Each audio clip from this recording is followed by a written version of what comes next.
This is totally the first intro. We're looking at DBD hot takes. I do this once a year, and it's fun. I've never done it on my own Twitter before, so let's get right into it. Very good intro. Well done. Totally natural. Very first time. First one by Pixelbush. The conspicuous action system desperately needs an overhaul, especially if more anti-tunnel perks base kit features will be added going forwards. A lot of killers are unnecessarily punished by anti-tunnel perks because they have specific power interactions that don't disable decisive strike. This one's kind of hard for me because I don't really main any killers that's relevant to. I guess you could argue Nemesis getting like a bottle and cleansing your infection isn't a conspicuous action. And it does in a way progress the game in some way. Trapper trap, yeah. I'm just saying, like, personally to me, I've never found this to be a big deal because I don't really main any of the killers that this would be relevant to. I'm trying to think of a killer that would be very relevant to.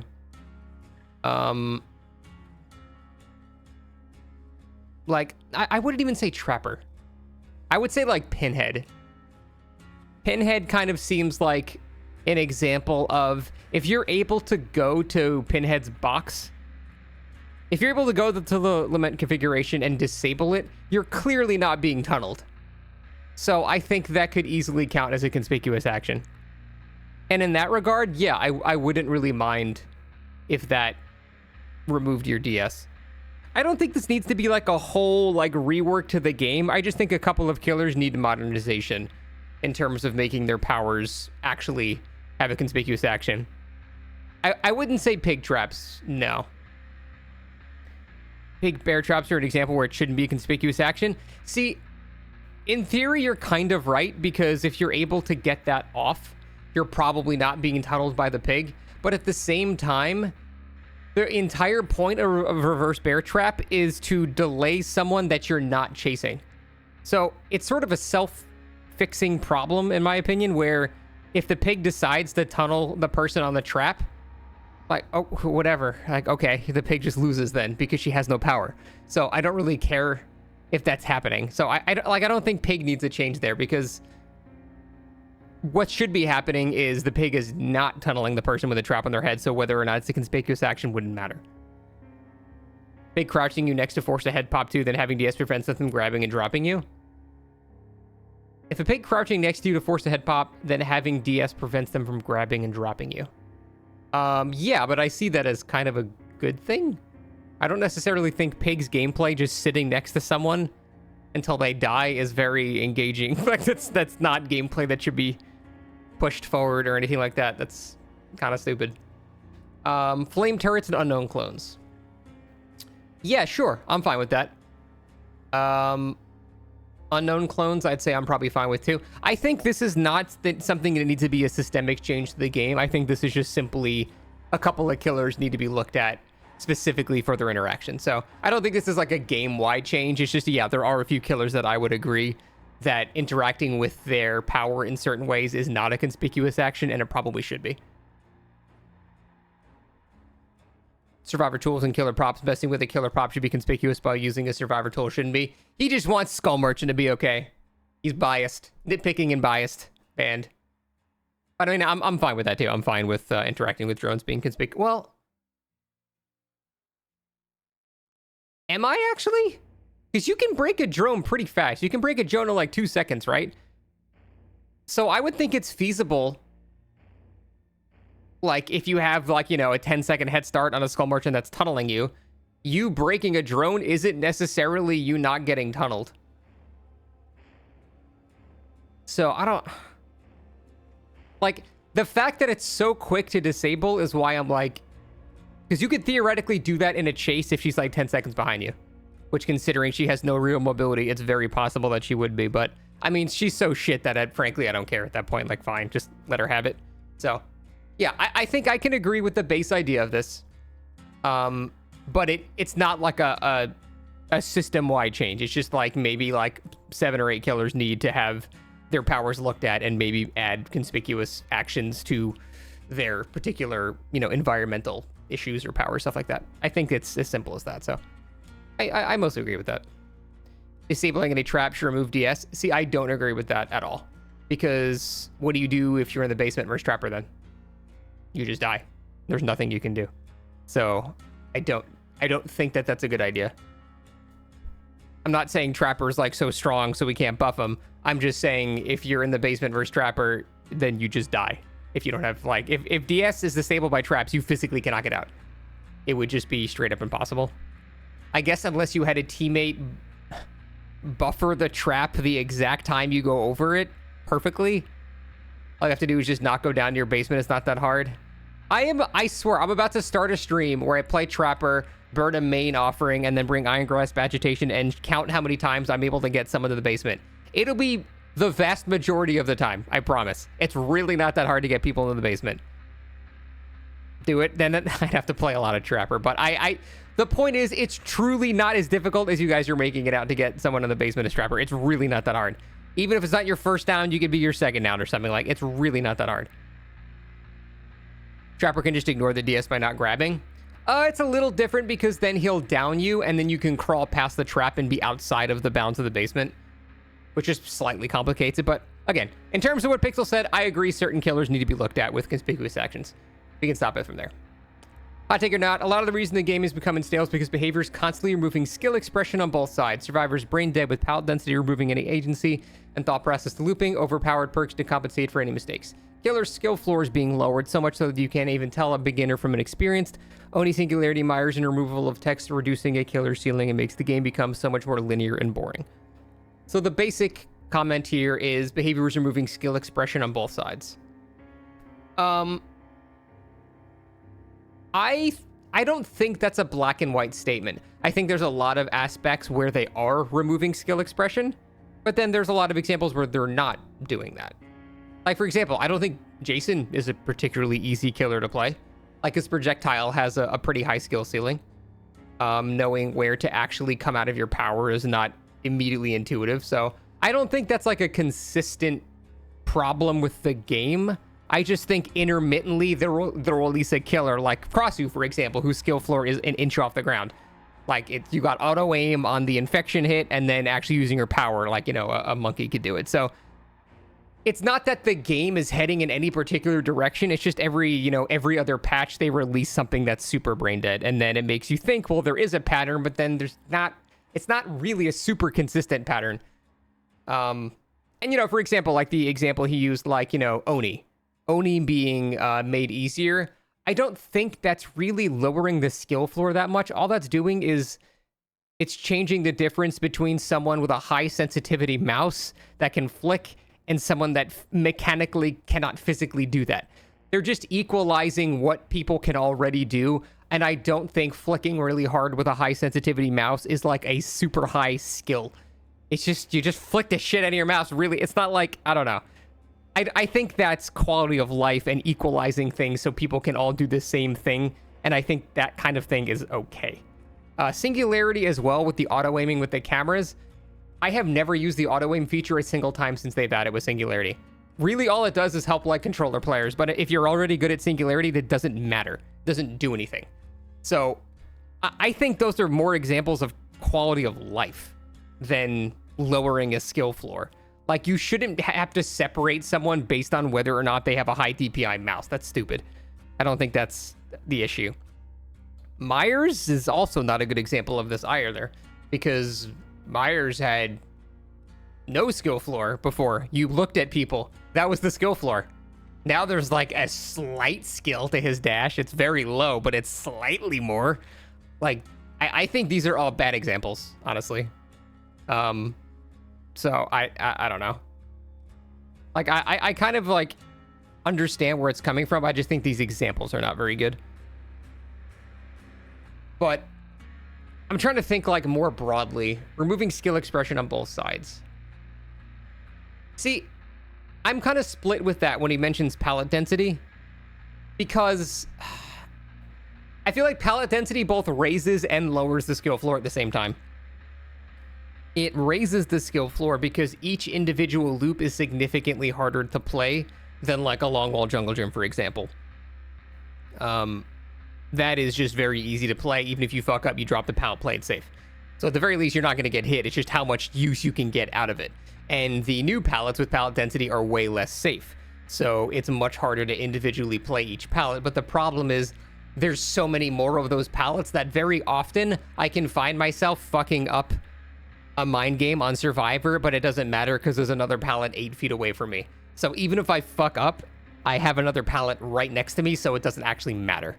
And I think that's part of the problem. Very often I can just run from loop to loop, not even using any of the loops. So I would say that palette density overall lowered the skill floor, not raised it. When there's only one of those palettes left, which is a rare scenario, then the skill floor is higher because it's harder to play that individual palette. But the way it actually works is there's just so many fucking palettes that it most of the time it's lowering the skill floor. Flashlight timings are made easier as well. I maybe have a hot take on that too. I actually don't care about that at all.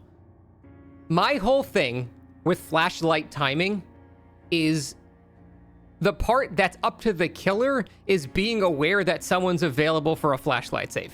That's, I think, the main thing you've always had to look for with killer. It being made slightly easier to do doesn't really change the fact if somebody is in position and you fucked up. So whether or not there's a half a second buffer window now, so someone is slightly less adept at the timings, the real skill there is getting in position as Survivor to make the save. Now, obviously, things like background player make that much, much easier, but then again, changing the timing of the flashlight doesn't affect that at all because you'll be in position basically no matter what there. So I don't think that it actually really matters that much at all. Will this be on YouTube? Yeah, probably. Flashlights being made easier just makes it less rewarding for survivors. A little, sure, but I don't really think that affects the skill floor very much. I've always, my entire time playing this game, I've always thought the skill in flashlights is getting in position without the killer knowing that you're in position. That's the hardest thing to do. Knowing, hey, do it when the arm is here. That's not the skill ceiling of it. The skill ceiling is being aggressively stealthy. So you're next to the killer, but the killer doesn't know you're there to look for you. That's the hardest part about it, and that's not affected at all. So I don't really agree with that. So hi, Finn. I don't really agree that the skill floor of the game is going down overall, but I do think there are too frequent scenarios of the skill floor being very low on new content. So I don't think it's a consistent pattern, but there are too many examples for me to be comfortable with there. So I can agree with that a little bit, kind of. Maybe Godzilla, yeah, because on console it's harder to actually put your controller into the right spot to aim, yeah. So it's more just like parity with that stuff. So flashlight saves are less fun and satisfying without the precise timing. Yeah, I don't agree with that.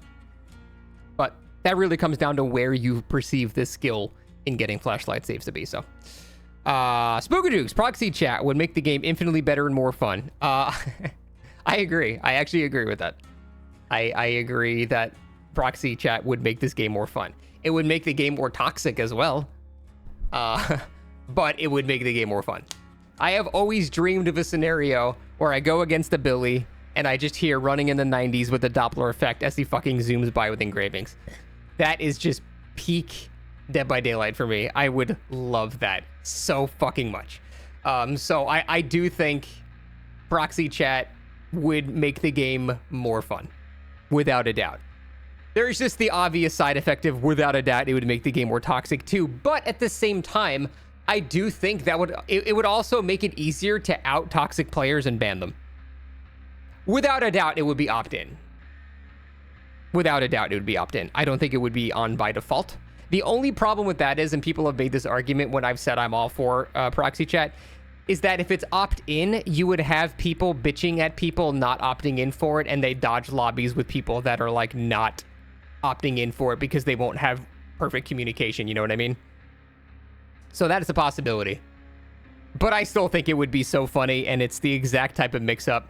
Like, I would argue half of the fun of Friday the 13th, the game, is just because of that. It's just because of proxy voice chat. That's like literally half the game's fun was just that.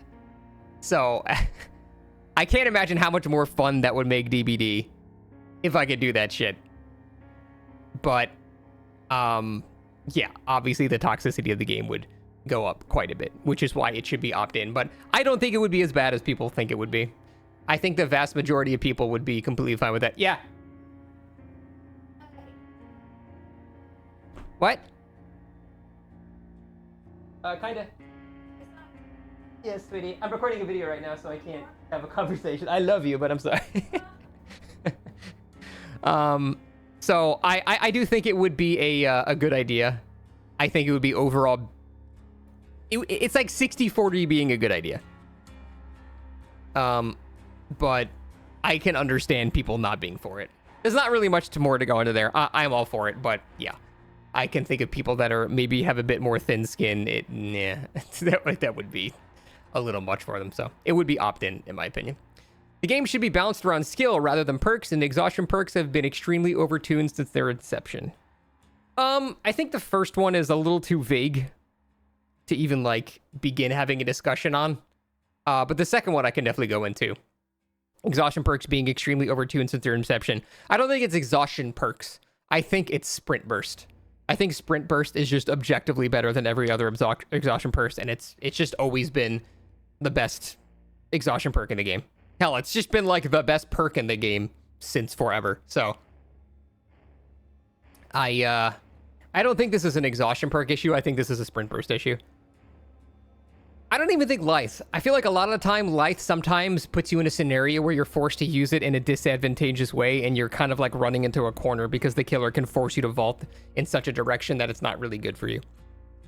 Whereas Sprint Burst, no matter what, is good. It's just always good every single time. Lyth is too free? I don't really fully agree with that. I feel like every exhaustion perk can be delayed by exhaustion add-ons and things like that, but Sprint Burst you can typically use before those effects apply, so it doesn't matter. That's why Sprint Burst is so good, because it happens before the killer has a chance to even use an exhaustion perk or add-on on you.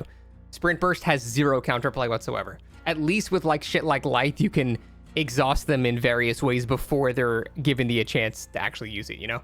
That's why I think Sprint Burst is just leagues better than every other exhaustion perk. So, I wouldn't say that exhaustion perks are extremely overtuned. I think Sprint Burst has been long in need of a nerf. And I don't even know how you would nerf it. Would you increase the exhaustion timer? Because Vigil would make that not really a huge deal. It's like the effect of Sprint Burst is just too good. Just being able to get 150% speed for 3 seconds whenever you want is just too good, I think. But I don't know how you'd really nerf it. You would just simply remove it from, I mean, you can't remove it from the game. 50% haste for 2 seconds? Yeah, maybe something as simple as that. Maybe you just lower the haste or you lower the duration or something. Don't let people 99 that. How would you do that, though? I think this is a sprint burst issue, not exhaustion perk issue. Exhaustion perks are basically like the killer gen perks. Like, you're expected to run both of them, you know? Like, you're expected to run something like that on both sides. Make it activatable, like how saving activates deliverance. Make saving activate the perk. I think... I don't know, man. I think that would make it too shitty then. That's a huge nerf. Sprinting locks your exhaustion for 5 seconds or something. Oh, rather than, like, being able to, like, 99 it. That's an interesting way to do it. The point is, there are ways to nerf Sprint Burst, and I think that's the correct thing to do. I don't think nerfing, like, what we gonna nerf fucking head on because it is an exhaustion perk. Like, I don't think blanket exhaustion perk nerfs are the correct play. I think it's just Sprint Burst. Dead Hard is not shitty, and it's a 2-use perk. I mean, that's a pretty good counterpoint, I'd say. Yeah, I don't know. Maybe something like that could work. But the problem is Dead Hard can be used without the downside of having to walk places. So I don't know. I think it's mostly just a Sprint Burst issue, though. I don't think Lyth quite falls in the same category, even though it's obviously very good. Because, I mean, every exhaustion perk is good to some extent, so. In terms of the first one, the game should be balanced around skill rather than perks. I don't even know how to begin to tackle that argument because it's just too vague. I would need like way more specifics of what you're talking about. So unfortunately, you could have someone make the argument it is based around skill, and then you can make the argument it is based around perks, and both people could be right depending on what they're saying. So I think that's just too vague to get into, unfortunately. Playing Killer versus playing Survivor is night and day. The overall vibe and reward for Killer's in the dumpster, while Survivor games tend to be chill, laid back, and very forgiving. It makes sense for a 1v4 ASIM, but I understand perfect balancing is impossible. If you're closer to a brain aneurysm playing Killer than Survivor, it would be more fun if I had to put effort into Killer that I'm rewarded for that effort. I don't want a comp mode, but we love base rewards for Killers increased at the very least can be 4 times the base blood points. That's excessive. I mean, back in my day, we had double the base blood points with all barbecue and chili. But I mean, let's go over the first part, the vibes. Obviously, playing Survivor is more chill than playing Killer, and it will always be no matter what. There is never a scenario where playing Killer will be more chill than playing Survivor, and that's just because you are your entire team. You have no one to fall back on. You have no one to blame for mistakes. It is entirely all on you. So it will always be the more stressful role, and nothing you do in the game will ever change that. So even if Killer is vastly stronger than Survivor, it will still be more stressful no matter what, because everything is riding on you. So I don't think that's necessarily a balance issue. That's just a, yeah, I mean, he even kind of touches on it here. It makes sense for a 1v4 ASIM. So no matter what, Killer will always be the more stressful role, no matter what. It's just, you can't change that fact. Even if the game is 80-20 in favor of Killer, it'll still be more stressful, even if it's objectively easier to win. So that can never change due to the nature of the game, unfortunately.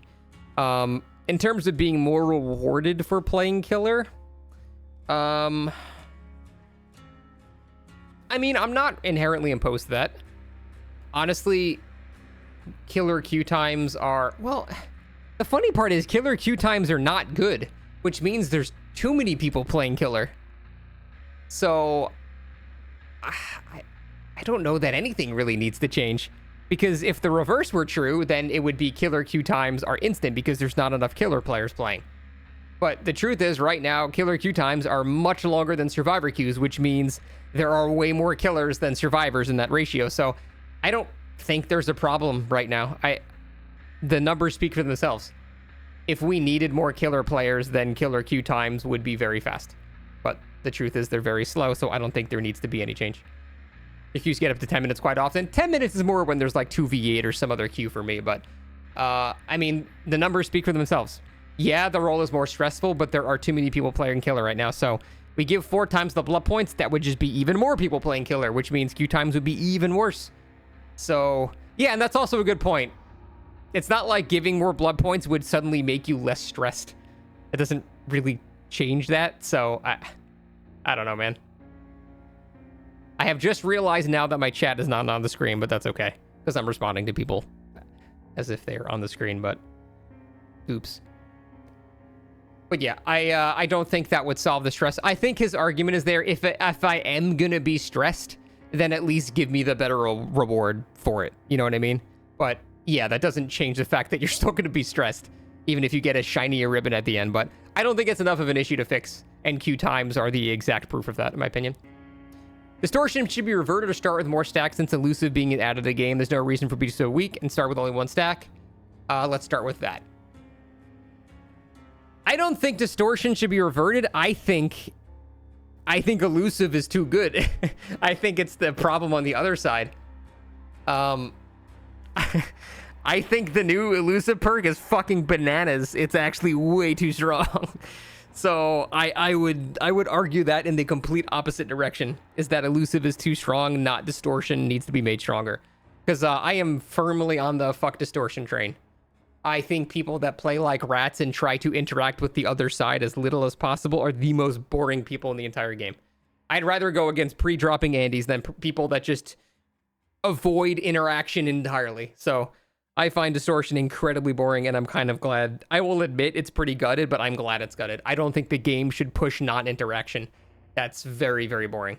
Which is why the new exhaustion perk, the new Elusive perk is just so stupid. You literally loop a killer one time and you're just fucked. They're just gone. I don't like that new perk at all, and I think it needs to be nerfed. So, I will say, since you guys can't see my chat is largely agreeing with me. But I would say that's because I'm probably more killer side. I don't know. I don't know what sided I am. I'm sided towards whatever people in my comment section are bitching at me for, given the current time. So, what does Elusive do? It's like Giga Lucky Break Iron Will. You have no traces of your existence other than being physically visible. That's it. So it's the best form of hiding you.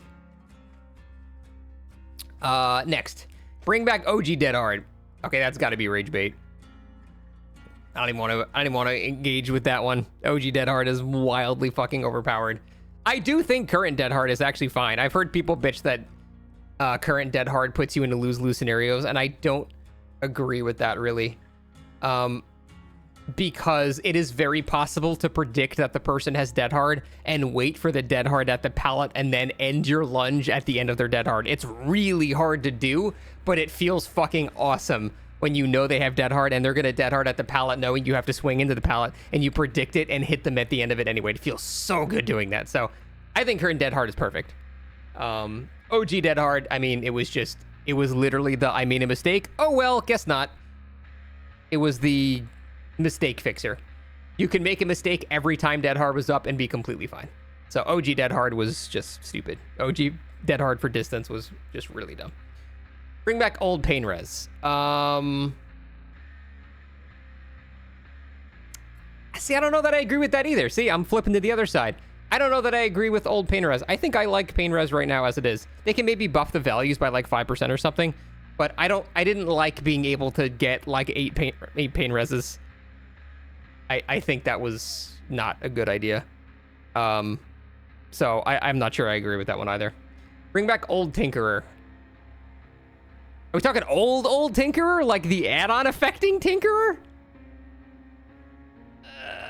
I'm trying to think, are there enough add-ons in the game to where the old Tinkerer bonus would actually matter anymore? What was old Tinkerer? Old Tinkerer increased the effects of add-ons that sped up your killer, like the charge bars of your killer, by 10%, I want to say. But it was a flat added 10. I don't think it was multiplicative. I forget exactly how it worked. But basically, it lets you have, like, you could ready a hatchet and throw it in, like less than a second. It was pretty fucking stupid. So I think she's referring to not old Tinker, but like old Tinkerer.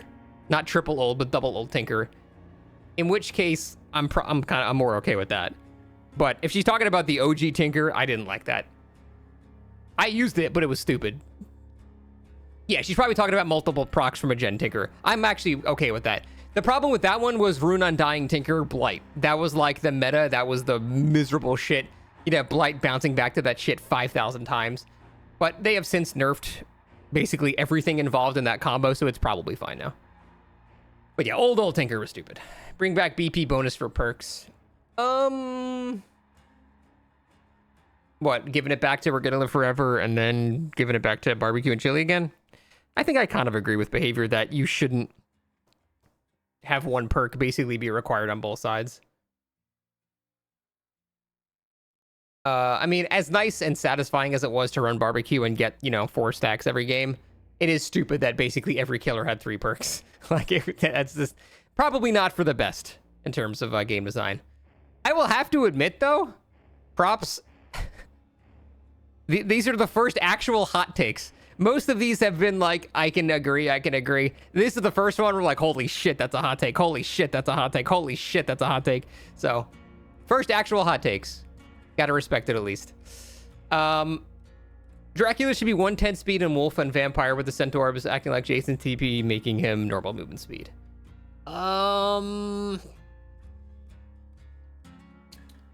I think Dracula is strong enough to be able to tank a nerf like that.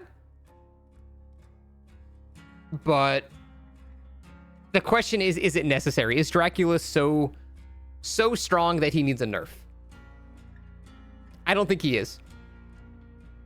I think he is at the absolute top level of strength before reaching too strong, but I don't think that he's overpowered and needs a nerf. Wolf form's overtuned. I've never really felt that it's overtuned. I don't know. I've never been a wolf form enjoyer. And I know all the best Dracula players will tell me that wolf form is the best, and obviously I'm going to respect their opinion on Dracula more than mine. But I've never really felt it's that huge of a threat. Ooh, we are turning that off. And should have their effects be made a little stronger, but go Absolutely turning that off. Must be reset.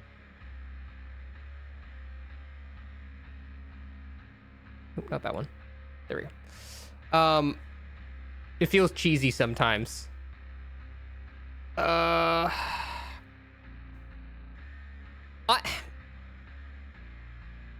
you know what I think they should do is the Scent Orb should just do something else. I don't even know why he has a haste mechanic in wolf form at all. The mechanic he has is like a double leap for, like, you know, for corners and shit. I just don't even know why the hate, like, he shouldn't get haste from that at all. It should be like, I don't know, maybe you get like a second aura reveal or something, or, you know, something used for tracking. I don't know why that makes him faster. If aura reading, yeah, just give him like a second of aura reading or something like that. Whatever, just give him something. I don't know why he gives haste. I think my overall opinion on Dracula is that the wolf form just shouldn't have haste. They should be 115, and his power is just having a double hit. That's just... And make the Scent Orbs just do something else. Or reading, a Killer Instinct, whatever. There's a million things you can do. Just not give it haste. It makes no sense to give it haste. So, I can agree that wolf form needs a little bit of a change, but I wouldn't make him 110. Chucky 1.0 was fine. Ooh, that's a hot take. All he needed was to have Hidey-Ho end after Emmanuel Scamper. No, I don't agree with that at all. Because if you did that, then what would happen is they'd go into Hidey-Ho mode as soon as the pallet was dropped, scamper under the pallet. Oh no, Hidey-Ho's over, but I'm 2 feet away from you, so I am on you anyway. Like, it doesn't fix anything. It's just that no, I completely disagree with that. Scamper 1.0 was basically a free hit at every single pallet, unless it was like the shortest loop known to man, at which point you didn't even use your power. So, no, I completely disagree. Scamper 1.0 was abysmal design. Basically, all I had to do as Chucky was run Enduring, and all you did was run through the pallet. If they don't drop the pallet, you get a hit. If they drop the pallet early, you scamper and get a hit. If they dropped it on you when you have Enduring, you get stunned, scamper, get a hit. It didn't matter. It was a free hit every single time, no matter what. It was so stupid. So, no, I will never be okay with killers just vaulting shit and immediately getting free hits. That's why I released Crossu was so stupid. That's why, I mean, that, like, every example, like, you know, Ghoul, that's why that was nerfed. Like, every example of that is always stupid. Isn't this Ghoul? No, Ghoul is very easily countered now, because you can vault back into it. But, yeah, OG Ghoul, sure, was very stupid as well. So I am always against that completely. I do think that is always stupid. At least Ghoul had a requirement of having to do it on a marked target while enraged, you know? Whereas Chucky could just do it always. But I'm not defending Ghoul either. Ghoul was stupid as well. So I think that is, no, I will never ever agree that Chucky 1.0 was completely fine. That was terrible, terrible, terrible, terrible design. Some Hexed should be able to be reignited under certain conditions the more a match goes on.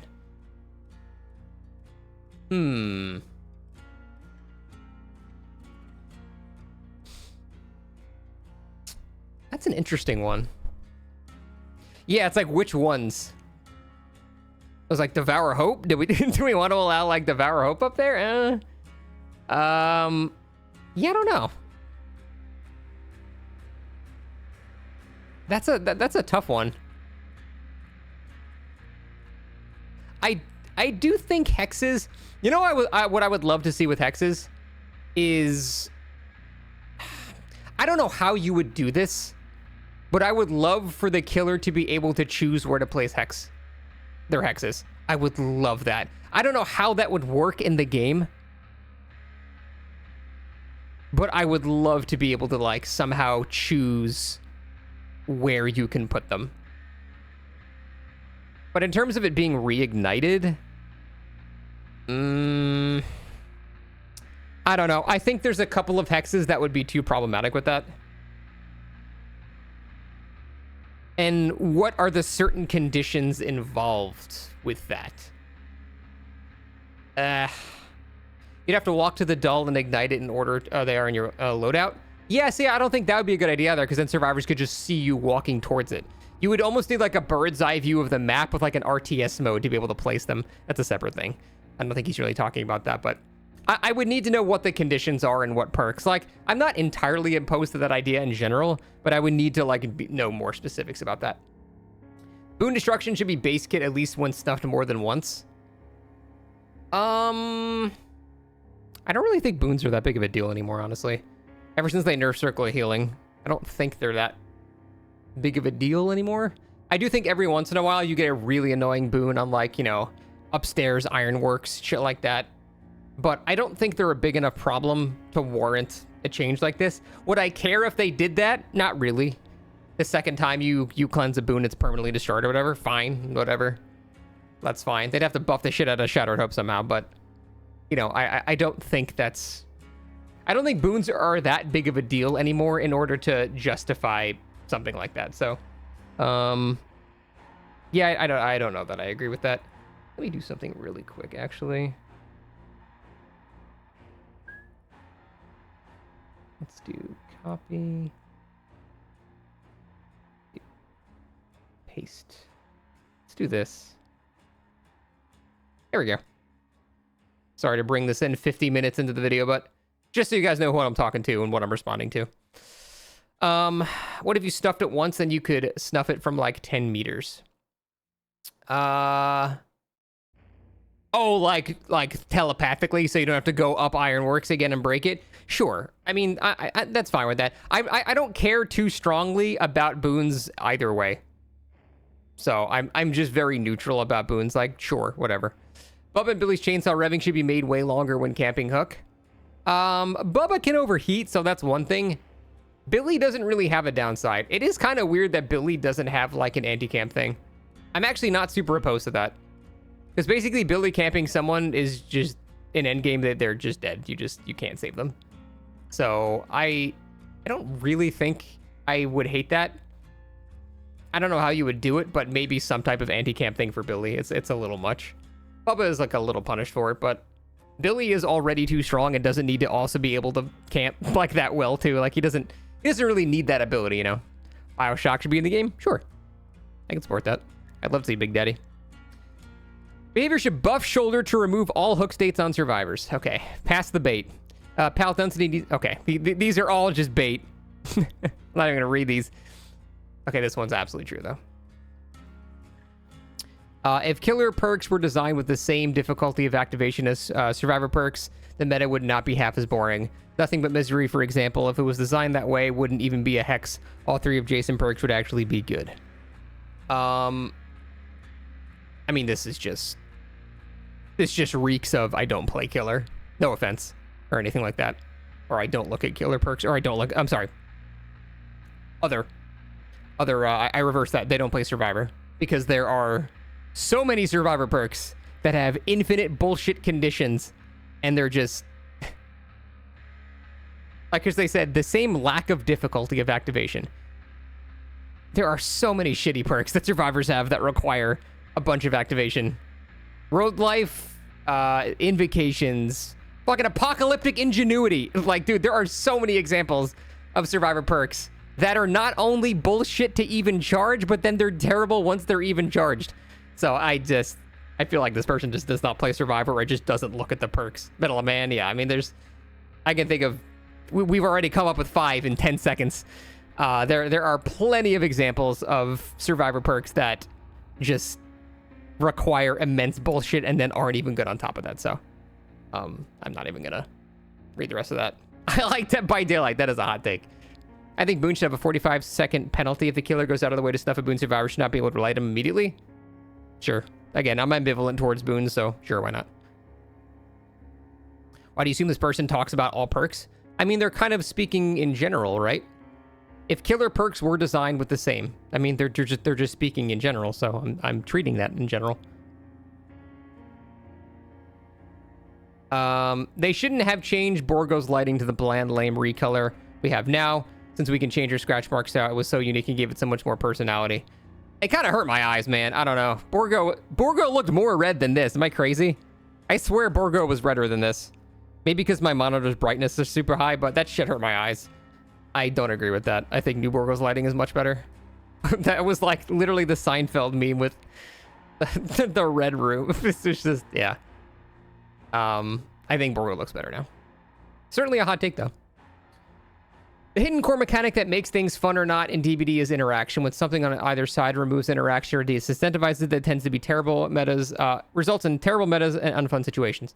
On the contrary, situations where either the survivor or the killer can interact and read each other to win chase are the backbone of DBD. Agreed. Examples of removed interactions: sprint burst pre-running against them ones, comp pre-dropping, old Chucky scamper, and Fury. Yeah, I agree. Comp pre-dropping. So in terms of like low interaction, I can agree, but it's not free low interaction, if that makes sense. Like, it's low interaction, but at a cost. Like, you can't just do that. If you're playing a random solo queue match and you just pre-drop every pallet, you're just gonna fucking lose. So I don't really think... It's like, if the non-interaction has no punishment, then it's a problem. Like Sprint Burst, for example. There is just zero punishment for Sprint Burst, and I can agree with that. Old Chucky Scamper, there is zero punishment. You just do it and you get a hit. But like, comp pre-dropping has an actual cost.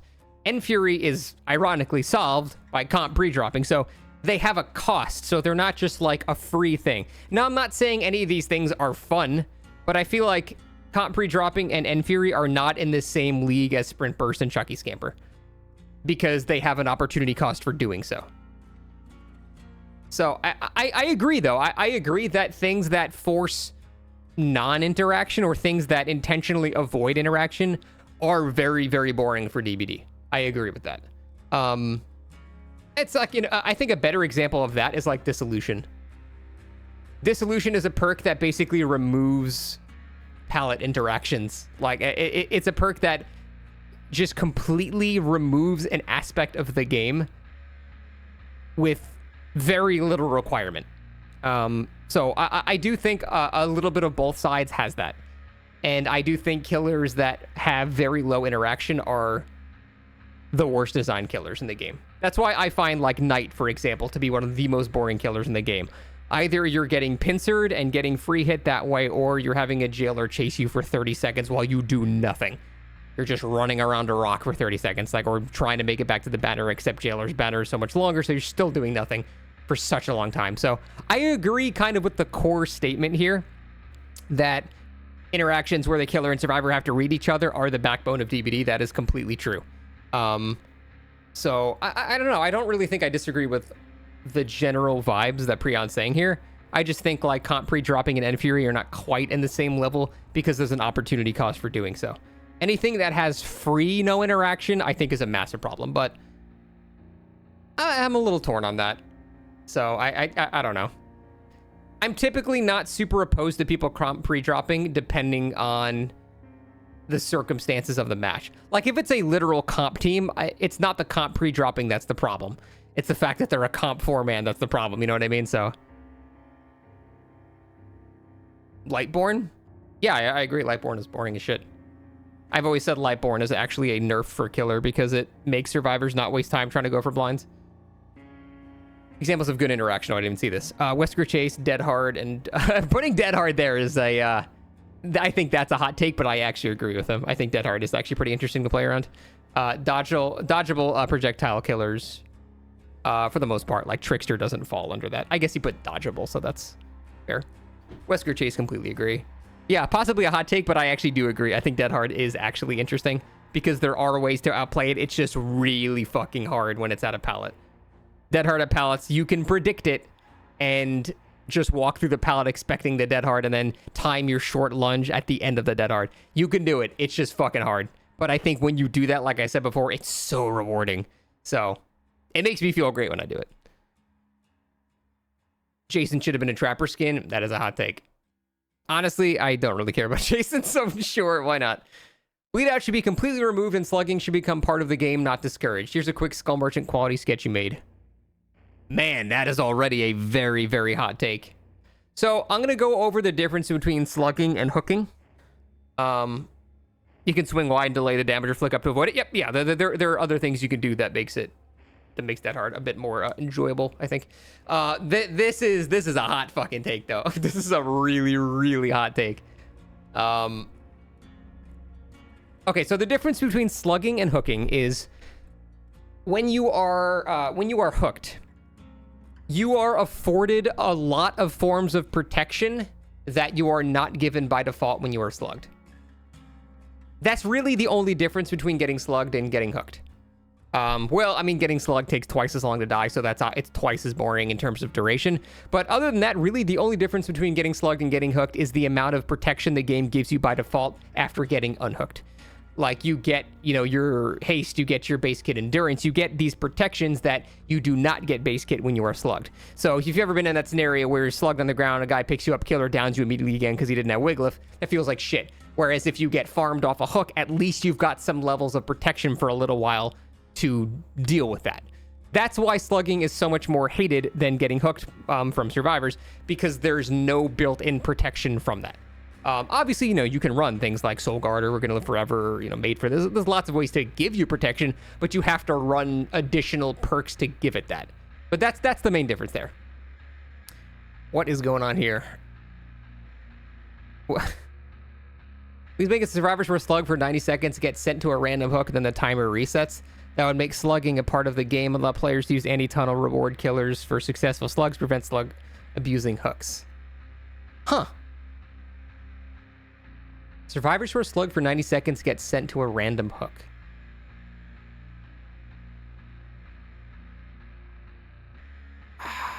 That's an interesting idea. I don't know that I hate that. I just think you'd have a lot of scenarios where that could fuck both sides over.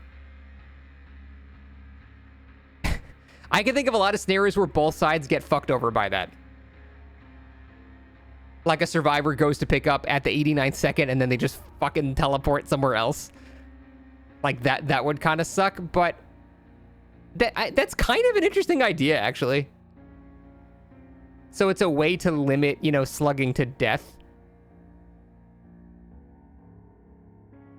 Give a teleport prompt. Yeah, would a survivor ever willingly teleport to a hook, though? Because this seems like it's sort of meant to benefit killer more than survivor here. It's kind of an interesting idea, actually. I don't know. If they have deliverance. I don't know. At the very least, I'd have to give this one a lot more thought. I think it's interesting. I think there's a couple of flaws with it, like certain times it would really fuck people over. But you know what? It's an interesting way to deal with it. It's probably more interesting than anything that Behavior has come up with in terms of trying to fix slugging. So I'm more inclined to like this idea than dislike it. So it's interesting, but I would have to think about that a lot, because that's a huge fucking change that would require an entire video of like thinking about all the pros and cons. So, yeah, I don't know. Interesting, though. Interesting.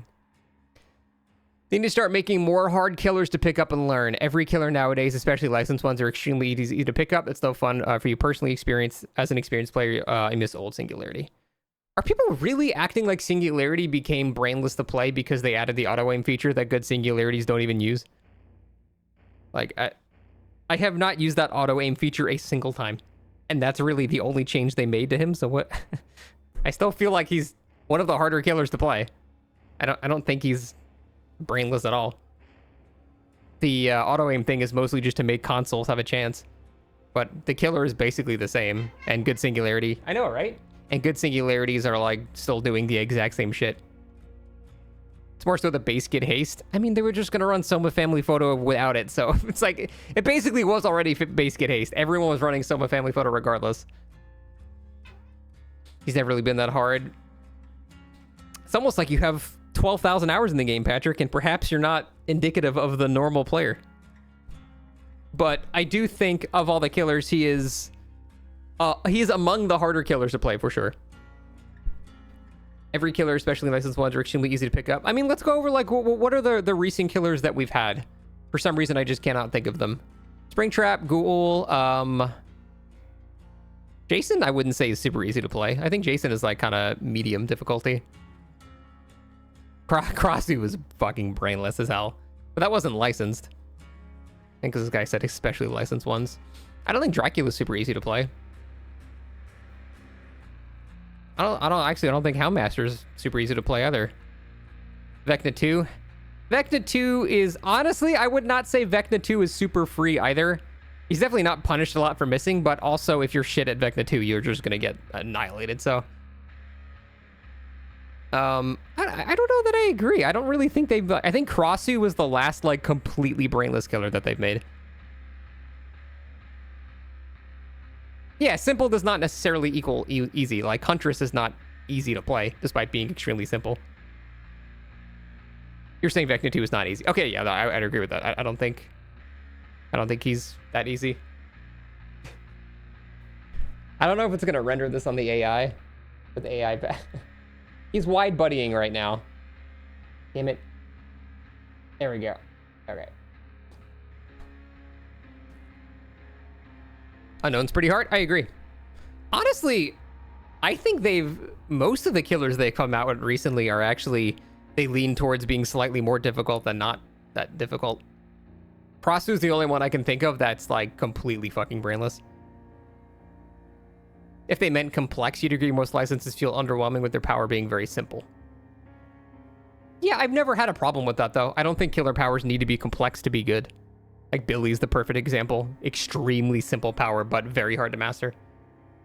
So yeah, I guess it would matter whether or not we're talking about complex or just difficult or simple. And there's like a, a Venn diagram there that is not necessarily overlapping with each other. But I don't really think I agree with that. I mean, I prefer killers that are more complicated to learn, obviously, but I don't feel like we have gotten super easy killers either. I think it's embarrassing how little balance updates the game gets. Updates in general feel lackluster, behaviors over 1,000 employees, and it feels like they don't bother with anything. They play it so incredibly safe and it's disappointing. That's a cold take. That's a very, very cold take. I think basically everybody that plays this game agrees with that. I don't think I even need to discuss this any further. I think even the most diehard DBD fans and behavior fanboys will absolutely agree that they don't update enough frequently enough. So it's a very, very cold take. Lightborn is fine how it is. Signed and epileptic. I don't care about Lightborn at all. I think it actually nerfs killer because people that would throw the game trying to get flashlight saves will no longer do it. So I don't care about Lightborn. I think it's fine. Killer should have more differences in base stats. I think killer should have different kick speeds and base gen damage. For lack of confusion, the base stat should be visible in game when you hit tab after the killer. I agree with this. I completely agree with Celsius NK. I think killers should have different base stats. I think that's a very good idea. I think certain killers like Pig should maybe kick pallets faster than Blight, for example. I think that's completely fine. When Pig kicks a generator, it should regress by 7.5 instead of 5 or something like that. I think there's definitely design space for different stats. I've suggested that they do this like a lot. And I don't think... Every time I suggest this, we get people saying, but it's going to confuse people. They're not going to know. And it's like, dude, who fucking cares? Like, if a new player that doesn't understand the game, he's not going to see the difference between a 20% faster pallet kick and a normal pallet kick. He's not going to fucking care. Like, it's not such an incredibly confusing concept. They're going to be like, I don't understand what's going on anymore. Like, it's really not that complicated. Certain killers can have more base kit regression and faster gen kicks and shit like that. That's fine. That's not going to break the game. It's not going to confuse people. It's completely fine. No, it's balanced, but it's funny how Nemesis is the wind-up his kick to tap a gen. Yeah, like when you see those animations that are specifically skewed to last the default duration, it's like, maybe they don't have to. I mean, Nemesis I don't think needs a buff, but for, there are examples I can think of where killers should kick gens faster. They should do more damage when they kick gens, and they should be able to, I don't know, do other things faster as well. Maybe they can pick up people faster. They can hook people faster. I think killers that have no map control should have double the pickup speed. Just shit like that. Like, why not? What's that gonna do? Make them too strong? Like, what the fuck? Who cares? The only thing I can think of is, like, they have faster pickup speed. It's like, oh no, you're gonna have to, like, change your flashlight timing by half a second. Ugh. It's gonna take me years to learn this. It's like, dude, it's really not that crazy. I think it would be completely fine, and I completely support this. So, I don't know if that's a hot take or not, and people that are against this always say it would make the game too confusing to new players. I disagree entirely with that. I think new players would understand after one instance of going against something that's different than this. Like, stop treating people like they are babies. that messes with balance changes. The only rational example I have seen going against that is behavior might break the game. It's basically just saying behavior is so incompetent that if a killer kicks a pallet 20% faster, then somewhere down the line, a perk that they make that makes you do X faster might stack with that in a way that they don't foresee and break the fucking game. But that's not a good argument. I don't think that's a good argument. Them saying behavior is too stupid to make shit as the only defense, while perhaps sometimes maybe a little truthful in certain scenarios, that's not a good defense. I don't think that's a good defense. Distortion back at 3 stacks, started a trial, however, gaining tokens still the same. No, fuck Distortion. Killer should have 5 perks. I just have to say no by default because that would break the game entirely. I don't mean like balance-wise, like the game would be like, it wouldn't run properly because you would be able to combine something that you shouldn't be able to run together, and it's just gonna... There's so many perks in this game, and it's so built on spaghetti that I would be too scared. I would be too scared to do this. Survivors have 16 perks combined in the match. They have better perks than Killer. See, I will go into this a bit. That makes no fucking sense. When people say Survivors have better perks than Killer, that makes no sense. You're just comparing entirely different things. They can't be compared at all. That's just... You can't compare Killer perks to Survivor perks and vice versa. That makes no sense. Like going, man, Survivors don't have a perk that makes a totem spawn at endgame so everyone gets one shot. Like, what, you can't hit... Survivors can't hit things. What, that doesn't... You just can't compare them. It's just impossible. Survivors have so many hand-holding base kit perks that the average mid to bad survivor is so much unearned ego that they lose their minds the moment a killer plays to win. Complaining about tunneling is telling on yourself. I feel like some of this post is written in a way that's slightly telling on himself, but I kind of agree with the last part. Complaining about tunneling is telling on yourself. I kind of agree with that. I think tunneling is really not that big of a deal. I will die on the hill. Tunneling is not something that even needs to be addressed by behavior. I think it's mostly completely fine. Especially considering perks like Decisive Strike are now just base game. You don't even need to buy anything. You just get it. I think tunneling is mostly fine.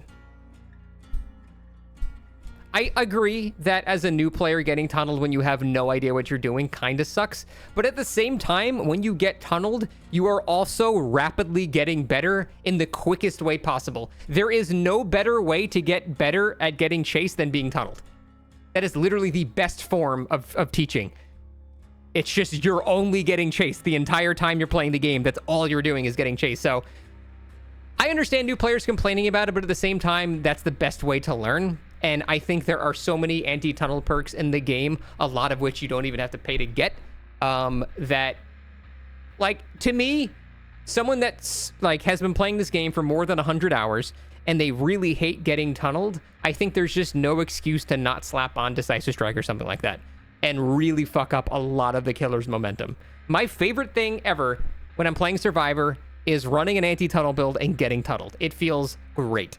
It is absolutely the best feeling in the world, knowing he's going through you off the record and thinking, okay, finally, I got this. Then he picks you up. Then you have Decisive Strike, and he's like, fuck. Then he finally gets in range to hit you. Then you dead hard, and he's like, fuck. It's just that there is, like, no better feeling as Survivor than making the killer eat anti-whatever he's doing to you perks.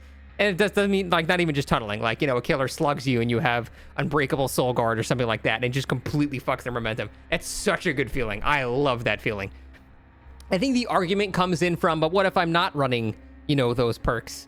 I think if you have the option, this is my hot take on it. It's not that hot, but it's a little hot. If you have the option to run perks that make these mechanics no longer a problem, and you choose to just not run them, it's not even your whole build, 1 or 2, then you don't really have the right to complain about that mechanic. If you have the tools to deal with it and you just choose to not do it, that's more on you than on the game, I think. And I will say there is a bit of a window, like below 100 hours, when you don't really have shit to do that yet, that I think that's fair. But I think most people that are doing these complaints have more than that. So, I'm not even particularly amazing at Survivor, and I like getting tunneled. I'm like above average at best. But if I have those perks, even just Decisive Strike can fuck a killer's momentum so bad. And you have Dead Hard too or something, which is a perk you just use even if you're not getting tunneled, so it's not even an anti-tunnel perk. There's just so many layers of protection you can give yourself that make tunneling not a huge deal, so I don't think... I will agree with the last thing he said there. Complaining about tunneling is telling on yourself unless you have like less than 100 hours, at which point, yeah, the game is so new to you, you don't really have the tools to do it yet. Fine, that's fair. But I would say most people, yeah, it is kind of telling on yourself. This whole first part, though, kind of just reminds me of a killer that got teabagged at the exit gate and is upset about it. So I think everybody has hand-holding perks. Killer and Survivor. I mean, Noed is literally the definitive killer hand-holding perk. Fuck, I got no kills at endgame. Time to get a bunch of kills at endgame now. Like, you know, you can make that comparison 1-to-1 every time. So they all have hand-holding perks. So ever so many hand-holding... Oh, base kit perks. Well, what does that mean? Base kit... Oh, like saying you get, like, base kit borrowed time or something like that? Okay, then I would agree with that a bit more. Because that kind of just synergizes with what he said late here. It's just borrowed time. It's like borrowed time and kind of babysitter, except babysitter can now stack with that, so... They basically get 2 perks. Because they get the haste too. I wouldn't say that qualifies as so many. It's 2. But... I don't know. This whole thing comes off as a little salty, but I do agree with the last part. Complaining about tunneling is telling on yourself. I do agree with that. I've always believed the game would be 10,000% better if maps weren't completely random, having the maps be learnable with small change tiles like a palette spawning a different part of the style. Yeah, he's basically saying map seeds would be better than pure RNG, and I completely agree. Yeah, I to go back there, I agree 15-second BT was a stupid buff. It should be 10 seconds, especially in in-game. Mind-numbingly stupid change. But I agree. I do think map seeding would be a much better idea than pure randomness, especially for the comp scene too. Imagine if you could actually have like a comp scene with map seeds you can choose. God, I think that would do so much for them. Like that, I think they would love that shit. Maps need to be different for longevity. See, I would have agreed with that back when the game first came out and there was just 3 realms. I think that is fair. But there are so many maps in the game now. If you just have 5 pre-seeded variants of every map in order to prevent, you know, things like shacks spawning into a Longwall Jungle Gym window into a filler, so you can just have those scenarios not randomly generate, I think that would be fine. That would, you know, there's like, how many fucking maps are in this game? Like 40 maps? That would be like hundreds and hundreds of variations. That's plenty, I think. I think that's completely fine. Just have 5 seeds for each map, and that's fine. That's plenty of variation. You're not going to remember all those unless you're a comp player. I'm sorry. That's plenty of variation for the average player. So I think predetermined map seeds where you can ensure each map is spawned in a balanced way for both sides is the best way to do it. And you could also have the side benefit to comp players where they can manually input that seed and ensure each match is exactly balanced and equal. That would be awesome. So I think that is a great idea. The quest system was poorly implemented. It didn't solve any of the issues daily rituals and tome challenges had. The quests don't incentivize anything specific or hard, and the rewards are pathetic compared to what we had before. I kind of don't give a shit about any of this stuff, but I kind of agree with him that the quest system didn't really, like, change much. I just ignore it entirely. I don't think I've ever, like, actually checked the quest ever. It's just, you just play the game and you just get it. I will say at the very least, when I had like a daily to get a Mori on a killer I don't play normally, it would make me have a tiny bit of variety once. So I would say the daily quests were better with that because it would make me do something a bit different. The quests I just ignore entirely. So I can agree the quest system is kind of bland and stupid. So that's fair.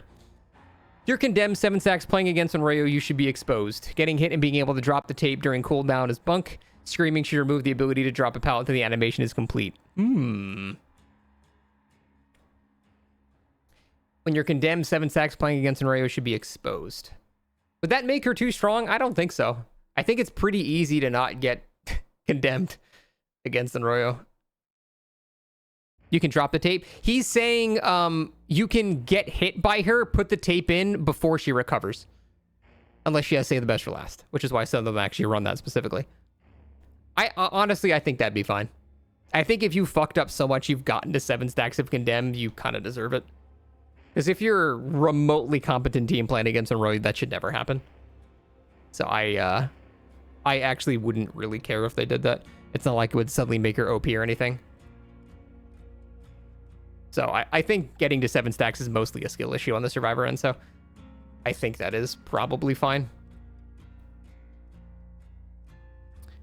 Sure, trash or on Gideon. Yeah, like Midwich and the game are like 2 examples of maps where I'm like, okay, it's a bit more understandable there. But for the most part, you really shouldn't be getting condemned there like ever.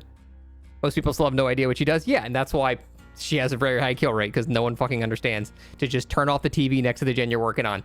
Just completely shits on her pressure. That's all you gotta do. But majority of players don't actually know macro, and that's why they lose way more than they think they should. That's more of a truth nuke than a hot take. That is 100% true. You don't think it's unpopular?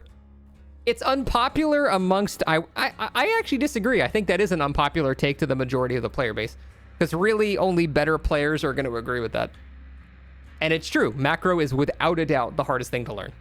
Without a doubt. It is very difficult to teach proper macro gameplay. Because there's no, like, guide for it. Because it changes every match. The only way to get better at macro gameplay is to play a fuck ton of killer. That's it. There's no secret. Whereas you can learn, like, you know, how to curve around. You can read a guide on how to curve with Billy or something like that. Or you can learn how the hitboxes of Deathslinger alert and what you can shoot through and stuff like that. You can't really teach macro gameplay very well. It's something you just pick up very slowly over time. And that's why it's so hard to actually do it properly. And yeah, that is why people lose more often than they think. Because they commit to a chase a bit longer than they should have. They haven't realized that abandoning that chase, even though he's about to be down, is actually a worse... Or abandoning the chase would have been a better idea. And, you know, going back and defending a gen that was about to pop, because then you would have had a 3-gen there, and you down a guy in the 3-gen. Now he's hooked into 3-gen, and the triggers your pain res. You gotta be thinking about so many things to have good macro gameplay that... Yeah, it's not even weird that most people don't know how to do it properly. It's very, very understandable that most people don't want to do it because it's just so hard to teach. That's why I say when this, like, people say this game requires no skill, it's because they don't have the skill to realize that they haven't achieved the pinnacle of skill yet. So it's, whenever people say this game requires no skill, it is absolutely a self-report every single time. Survivor or Killer. They both require map knowledge and macro knowledge and stuff. DBD is just loop, wood, and repair gen, based and true. No, I would say the vast majority of the people playing this game don't actually know how much skill can go into it. I think the problem is people don't understand the difference between mechanical skill and knowledge skill. And macro gameplay is basically all knowledge. So, yeah, very hard to teach, and I can agree with that a lot. Release Crossu was hysterically overrated and didn't do anything Wesker didn't already do. Holy hot take. Finally. Finally some fucking hot takes. Holy shit. He's completely wrong, but I respect the hot take. Thank you. Fucking insane. No. Release Crossu was one of the dumbest things that they have ever done. Didn't do anything Wesker didn't already do? Dude, she vaulted pallets like 3 times faster than Wesker and had her power immediately with no cooldown. It's completely different. It's not even fucking close. Release Crossu, I watched like the best players in the world get downed by her in like 10 seconds because there was nothing they could do. Literally nothing. She vaulted so fast that the correct play at every pallet was vault the pallet and hit the person before they got back down to the pallet. That was just, you played every pallet the exact same way. It was just it might be the most brain dead thing they've ever done since Original Legion. It was pretty close to that level of brain dead. It was the lowest skill floor they have ever had. It was just, fuck, at least with Old Legion, you had a moonwalk. You had to walk backwards a little bit. There was something there. Yeah. Just absurdly broken. I think she's still extremely good, but not like broken anymore.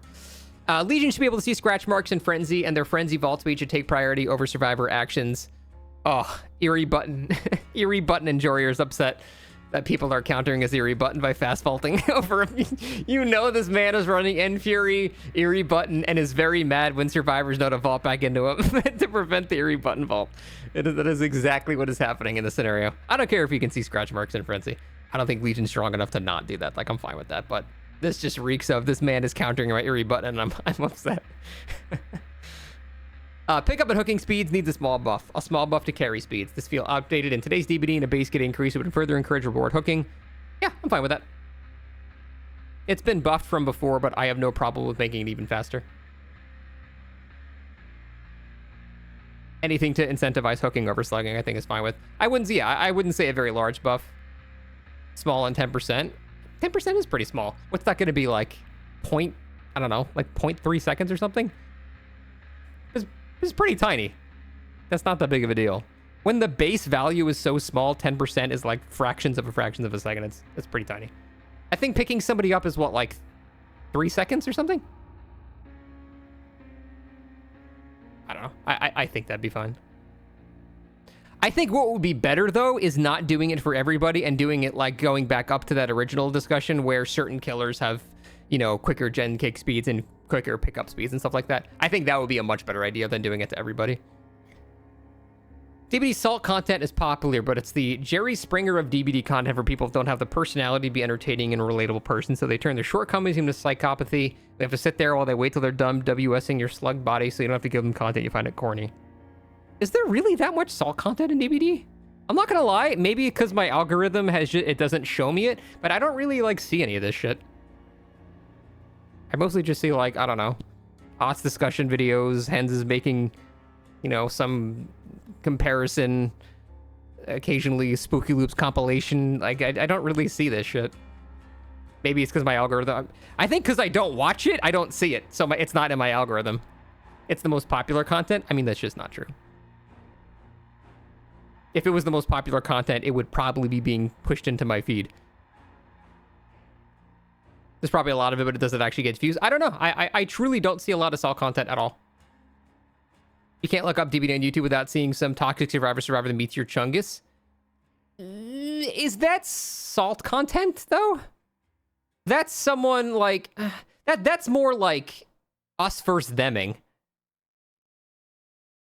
But, like, talking about his example here, where they're like, you know, they're humping a survivor on the ground and uploading that. I feel like that's a bit of a different thing. I don't know. Yeah, that's true. I think the problem is salt content is a little too vague. If we're talking of people saying, yeah, like, you know, 12-man survivor with friends, you know, toxic survivor with friends versus my blah, blah, blah, and calling that salt content, I do see those occasionally. And 99 times out of 100, there is literally no salt in there whatsoever. But I don't think I consider that salt content. Is that salt content? I don't know. I guess maybe I don't know what the definition of salt content is. Favorite killer visual design? Probably Dredge. If you don't search for it, don't watch it in the algorithm, you don't want to see it, it won't show it to you. I guess. Maybe I'm a bad person to discuss this because, yeah, I just don't really see it very much. And I see all the most popular videos for DBD or, you know, from people like Ots and Hens, and it's just not that shit, so I don't know. I can't say it's not widespread just because I don't see it, but I just don't see it, so. I agree with what he's saying, though. If you do that, you have no personality, and that's kind of the only entertainment you can make, but I don't know. I just don't see it very much. Exhaustion perks are easily the biggest issue in the game. They're the number one reason why there's such a massive gap between high tiers and low tiers. Blight and a survivor uses sprint burst on you, minor inconvenience, and your ghost face, the one sprint burst could lose you the game.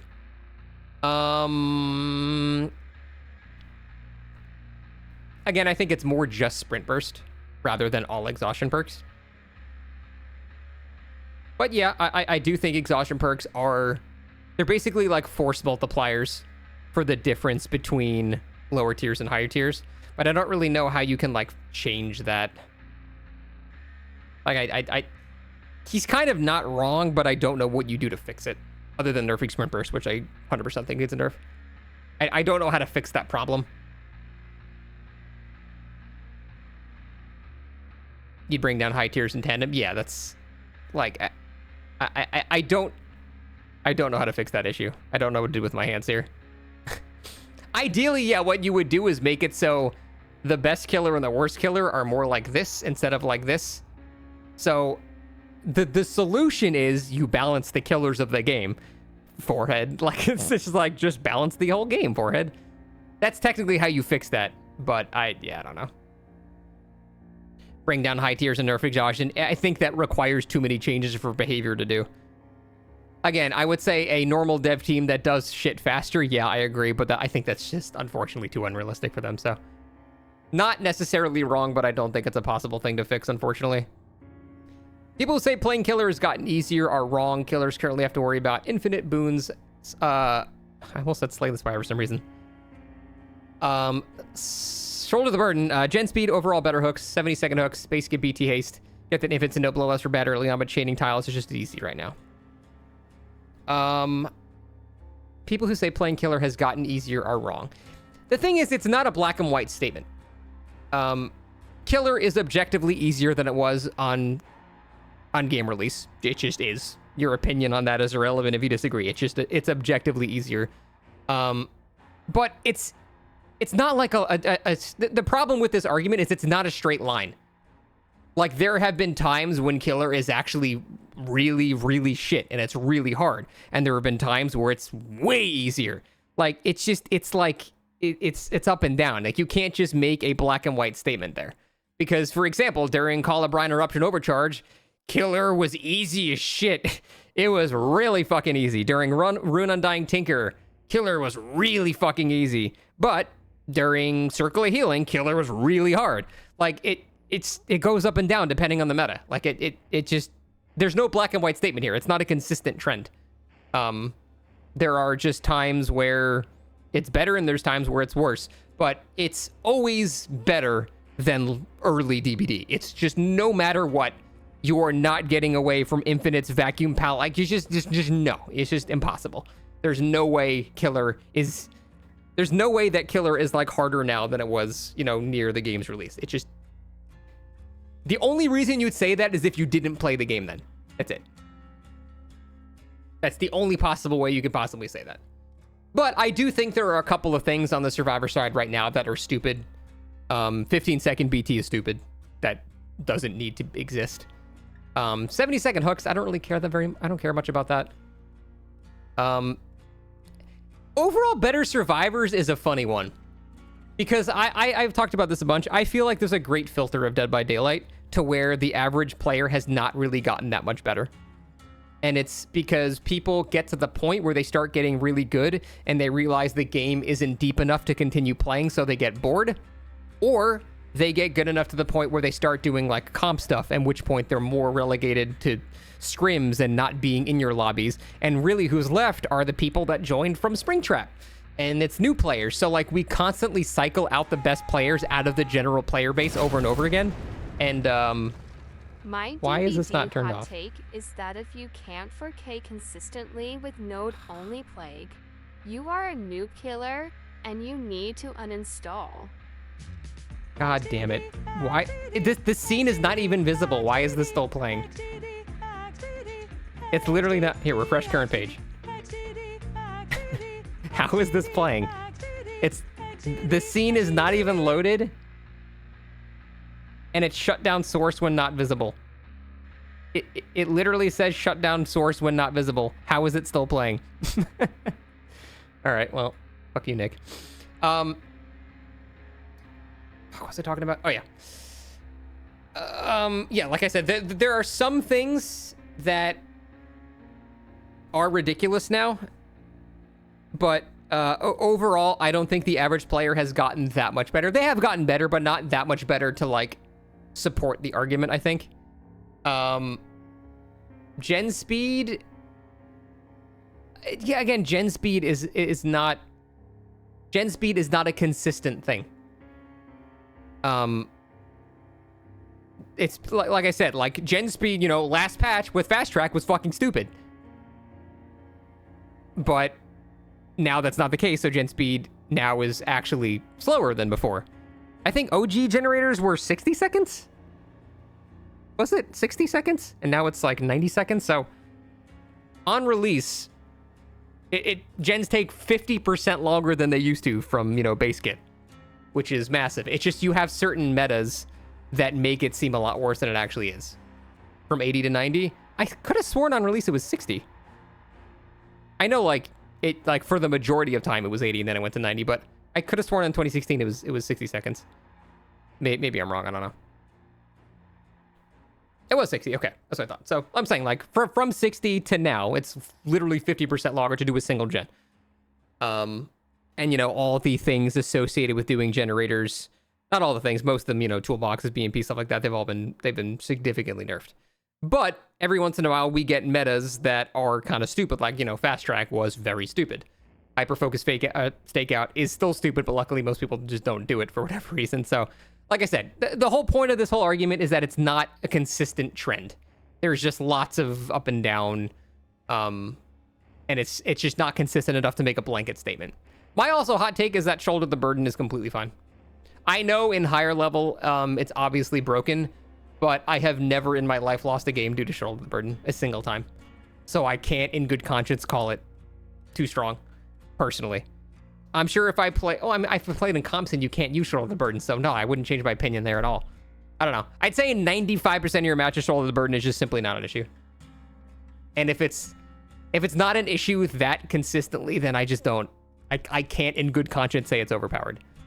But I also try to not tunnel and stuff like that, so... maybe I'm not having the same... I'm not going to disagree with people that think it's too strong, because in a vacuum, what it does is probably too strong. I'm just saying personally, I've never lost a single time because of it. So I'm not going to say it's too strong. But I'm not going to argue with people that say it is. So Freddy is a cool and interesting kit and will be getting way more play, but is single-handedly being held back by the existence of Vigil. Kill Vigil. I agree with this. I think Vigil nerfing Freddy is just stupid as hell. Vigil should not apply to some killer powers.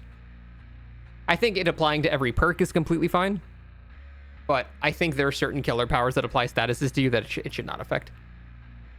And honestly, I don't even like that it if I use friends at the end and I hit somebody before the time's over, and then they just don't get one shot. I don't know. I think Vigil should not affect, exposed, too. They've already buffed Vigil to a pretty insane amount. I don't think it should... It should just be Exhaustion, and that's it. Vigil fucking Hinder Slop is base as fuck. Yeah, but, who's the main target there? It's not Freddy. We're not bitching about Freddy there. You're bitching about, Clown, right? And... most of Clown's Hinder doesn't have a duration on it, because if you're in the cloud, it's infinite duration, which means the Hinder is not really being affected by Vigil at all. It's only once you leave the cloud. I'm not saying it doesn't help it, but Clown isn't as severely affected by Vigil as, Freddy is. Clown just abuse haste anyway. Yeah, I mean, there's shit like that, too. That's not really affecting Clown that much. I think Vigil should just affect Exhaustion. That is my take on Vigil. Moving on. Phobias shouldn't be cared about when designing new killers, regardless of what anyone says the game still revolves around horror. You should be afraid of the scary video game. I mean, the argument there is that phobias aren't ooh, man, spider, scary. It's, oh my god, I'm going to have a panic attack and throw up. If people have an actual phobia, I feel like you would only say this if you don't actually have a phobia and know what it does to your body. It's not just ooh, I'm scared. It's I cannot function right now. It shuts your body off. At the same time, I kind of understand, you can't cater to everybody, and eventually you're going to enter into certain, you're going to enter into certain things that you just can't avoid when making a horror game.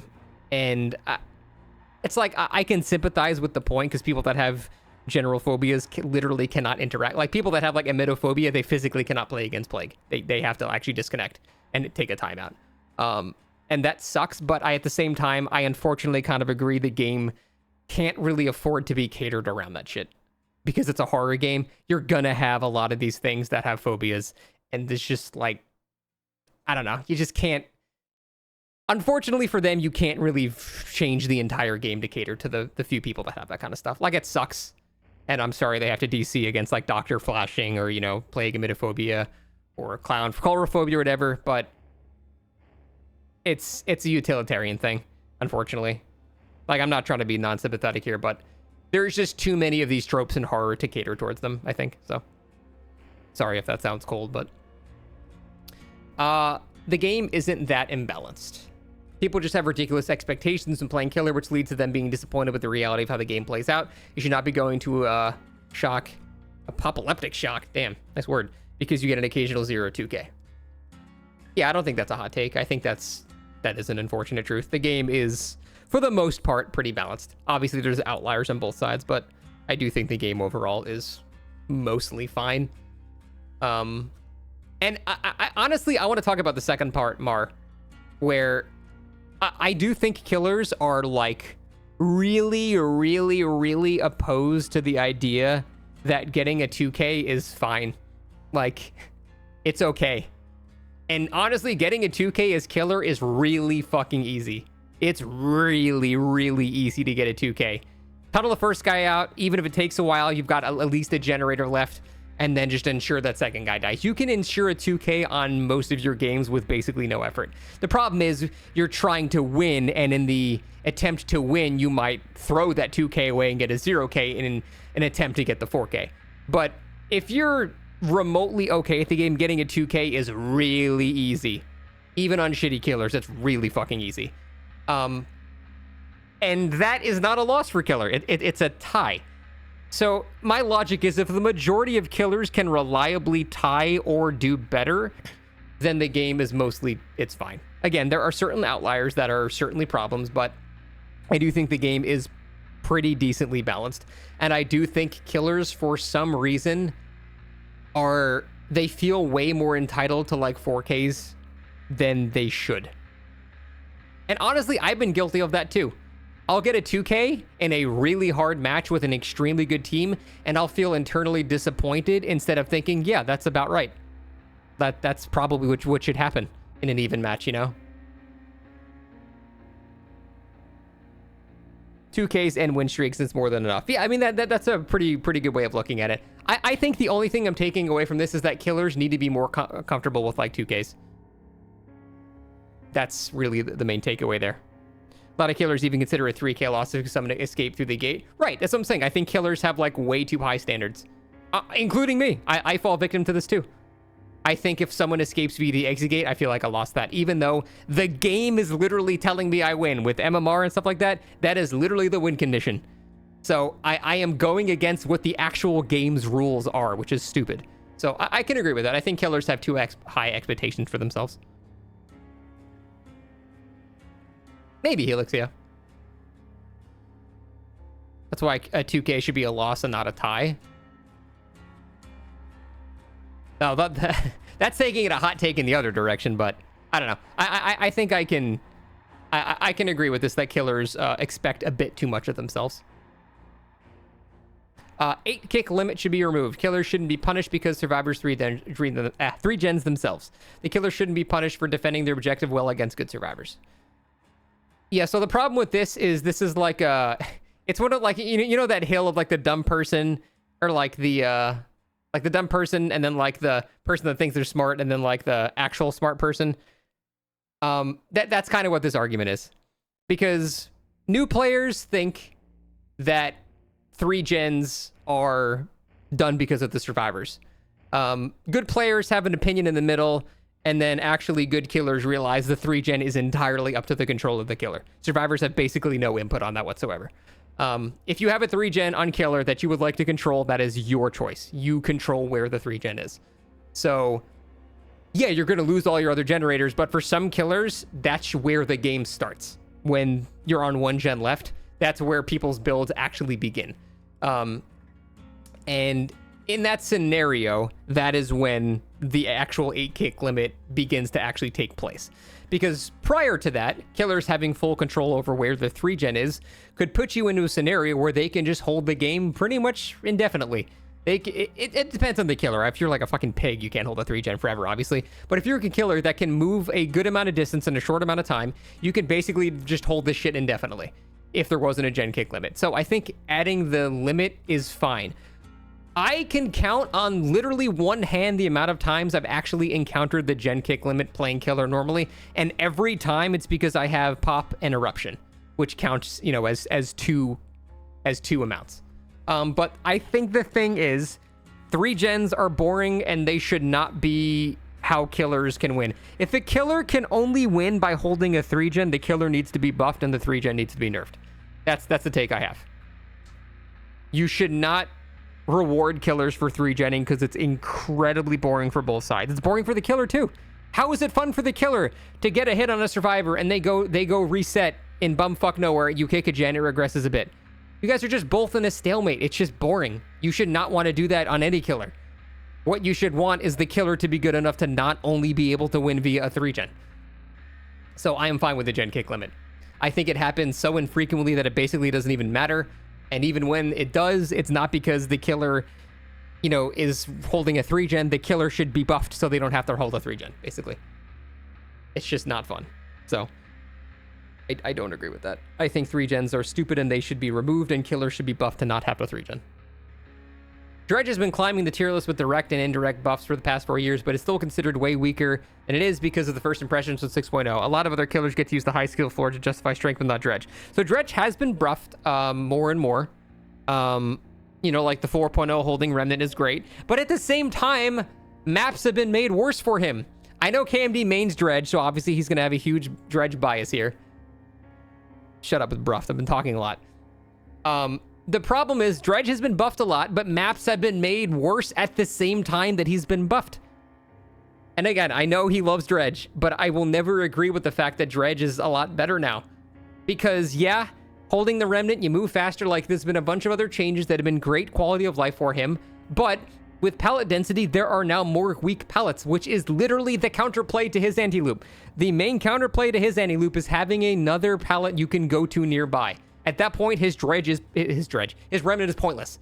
And that's all modern map design and DBD is now. It's just shitty pallets connected to each other. That is the main counterplay to Dredge. And that's just like every map now is just that. So, yes, he's been buffed, but... Man, I can't talk. I can't say the word buffed. He's been buffed, but pallets have been buffed in such a way that they nerf him at the same time. So, I don't agree that he's a lot better now. I still think he's dog shit because... alongside the buffs, maps have been made worse for him. So, I will just never agree. Again, I know I don't play Dredge a lot, and I'm sure if I went against his Dredge, he'd probably win, but I still, even watching much better players play, I still cannot accept that Dredge is anything but a terrible killer.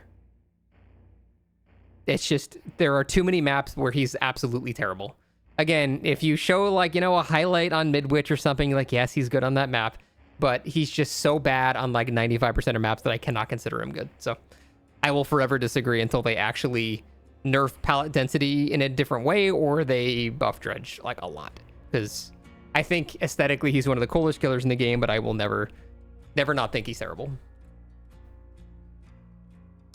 If I'm crazy, I think anything generator related shouldn't exist. Gen slowdown, gen blockers, toolboxes, gen buffing speed. Only kicking is allowed. In exchange to remove them, I would increase gen repair time by I don't know how much. People have talked about that a lot, like making gen perks not something that you need to run on anybody. He's saying increase gen repair times because killers would not have any slowdown anymore.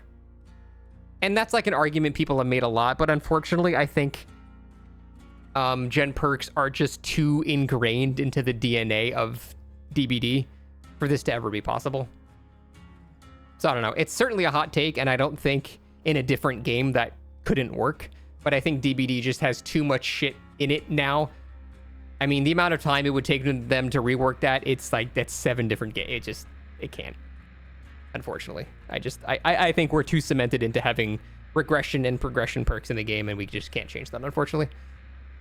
This game is fundamentally impossible to balance, and most of the game's worst updates come from the trying to get certain killers in line instead of making them feel distinct with their own quirks. Focus on atmosphere instead of percentages. This is not an esport game. I mean, I've always had the take that I would forever prefer a fun, imbalanced game than a very balanced, stale, boring game. But it doesn't mean you can't try to kind of do both at once. So there's nothing wrong with buffing weak killers. That's not going to hurt anything. That's not going to ruin the immersion of the game. That's not going to make the game less fun. And there's nothing wrong with, nerfing like, sprint bursts and shit like that. Focus on atmosphere is stupid if you want people to play the game for more than 20 minutes. Yeah, that's basically the problem that the Texas Chainsaw Massacre devs do. They make the game for the atmosphere, and they don't give a shit how the players actually treat the game once it's out. And that's why their games die pretty quickly, because, yeah, it's atmospheric for the first week until people realize, hey, I can just fucking use Connie and be out of the basement and, doing the fuse box within 40 seconds of the match starting. Perhaps this is a problem.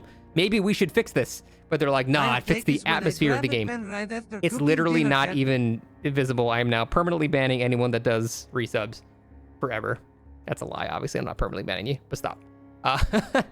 But I don't get why devs do that. Like, they don't really acknowledge that their game is a video game, and they just try to make it like a movie.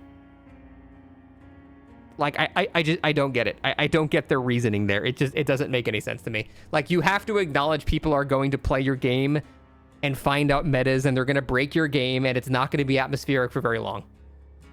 You just came in. What'd you miss? I thought I disabled alerts. I literally turned off the shit. My is banned. Okay, I actually will permanently ban you. That one's free. But I don't understand how the sounds are still playing. It makes no sense. Because the scene is not even loaded into my OBS. Wait, maybe, hold on. Let me switch scenes and then switch back. Maybe that'll fix it. Okay.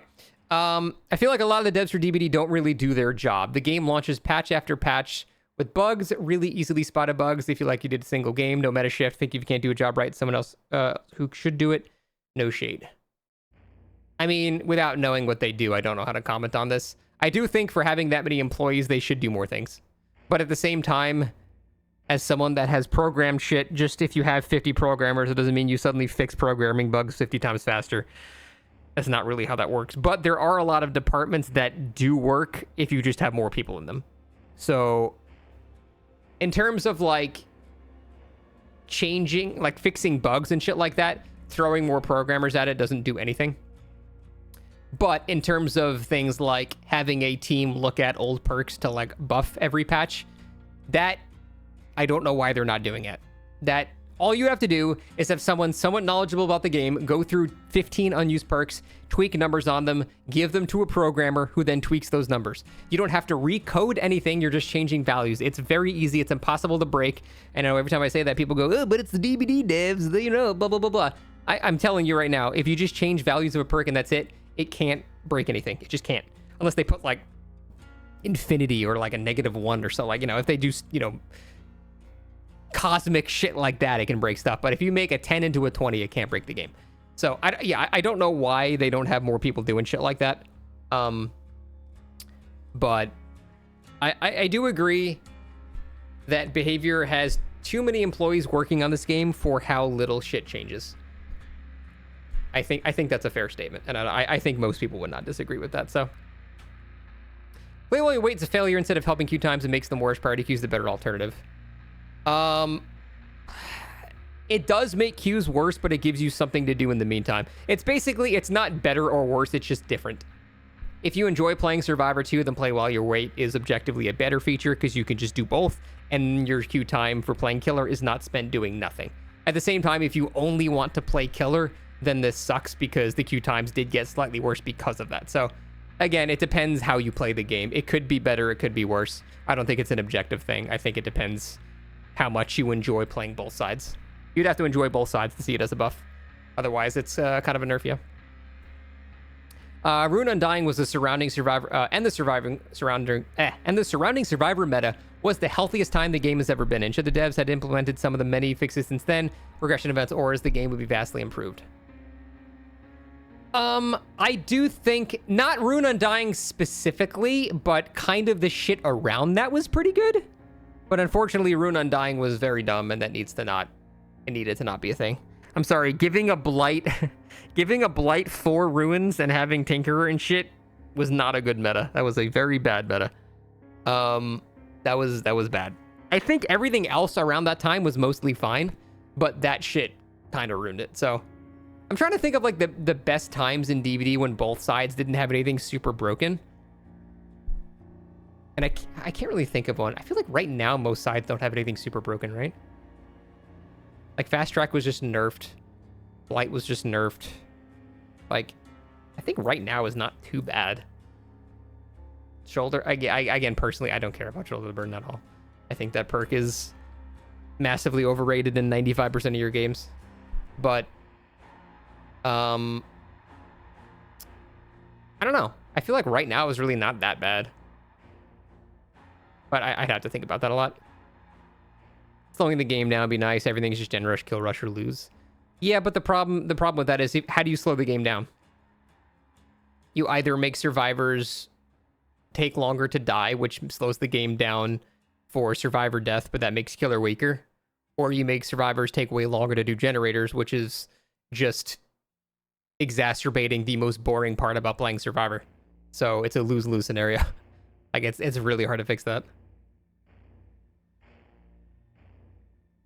Yeah, exactly, Yams. The best thing you can do is individually buff killers and nerf killers and things like that. Some people complain, but half the us versus them arguments wouldn't exist if people had to play out each other's weakest, worst scenarios they bring up to each other as an example 100 times in a row. They could actually understand why the other person feels the way they do about X thing. I agree with that. I think there are way too many people that play DBD that only play one side. Because the second you play the other side, you immediately realize that a lot of the shit you're saying is very stupid. And I don't think that's a hot take. That's a hot take to only people that play one side and think their opinions mean anything. Which, you know, that's a cold take. If you only play one side, your opinions on the game's balance don't matter, like, at all. I mean, obviously, you can talk about how fun you find the game are and shit like that, but if you're trying to have an opinion on balance and you only play one side, people should just ignore you because your opinion is unfortunately pretty worthless. And I do agree, if you were kind of forced to play both sides, the overall us versus them in the community would go down quite a bit. I wonder, how do you do that, though? How do you force people to play both sides? Honestly, I think they should do that. Legitimately, I think they should. Even if it's just a little bit. Buddy doesn't agree. He's a killer main. I do think you should be forced to play both sides, even if it's just a little bit. I don't know how you would, like, enforce that. But I think being forced to play both sides would increase the community's empathy towards each other by 1,000,000,000%. Just like, it would just make the community so much better. Because most us versus them arguments are people that only play one side. Not all, but most. Play 5 games in a row on one side, you have to play 1 game on the other. Like, I feel like that would be such a controversial change, though. People would be so upset. Even though it would make the game a better place, people would be so pissed off about that. If anything, I think you should massively incentivize the other side rather than limit. That would be the better way to do it. Like, if you play 5 killer games, your next survivor game gets, you know, quadruple blood points or something like that. Just something like that, you know? Just to really make people want to bother with it. But don't punish people for not doing it, you know? It's got to be a reward, not a punishment. But I think that'd be fine. Singularity's not that strong. He's only placed high in tier list because people are mostly playing solo queue. They don't know how to loop him, so they don't know about chain ball. And not to add that, every map has so many fillers now he can't break them all. He's not top 10 anymore. Not top 10 anymore. I wouldn't disagree with that. I definitely think he's a bit lower than people think. But I don't think he's not top 10. They don't know about chain ball. I mean, like, yeah, obviously chaining loops together is how you deal with it. Because, like, you know, if he teleports to you and you're able to make it to, like, you know, a window, like, it's awkward. If you're able to make it to a window just as his overdrive's about to expire, it completely shits on him. But that's more on the map generating in such a way that you're able to do that. Oh, is he talking about something else? Means that TP works if a ball attach and chain to you. Wait, what? Oh, is that a term I've never heard before? Oh, okay. Never mind. I've never heard that referred to like before. Gotcha. Okay. Okay, yeah, that's fair. That's fair. I mean, I do think that makes him like less good, but I still don't think he's probably around number 10, but I don't think he's like out of the top 10. And I do think he is relentless enough, even against good players. Like, Yeah, I mean, that's a fair point. I still think he's like around 10. But, I mean, I can agree with that. He's not probably as strong as people think he is. Counterplay requires too much teamwork. I'll be neutral on this one. I feel like I'm just not knowledgeable enough about Singularity to comment. I still think he's in top 10, but I still think he's good even against teams. But yeah, I'm not knowledgeable enough about Singularity to comment on that further, so. The core game could use more objectives, something added to it. The gameplay loop has not changed and been updated since it came out. Events are great. The base itself could get a facelift. I mean, yeah, what's the last base kit mechanic that we had was Endgame Collapse? And that was, what, 5 years ago, probably? We really haven't had an actual, like, major base change to the game in a very, very long time. Gen kick blocking? That's pretty minor. Doesn't occur in most of your games. Fog vials are not a base game mechanic. I mean, I guess you could argue that, but I'm talking about things that happen every match no matter what.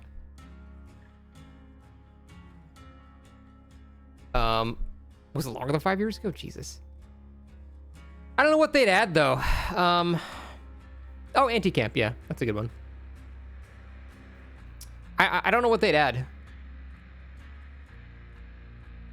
I still think having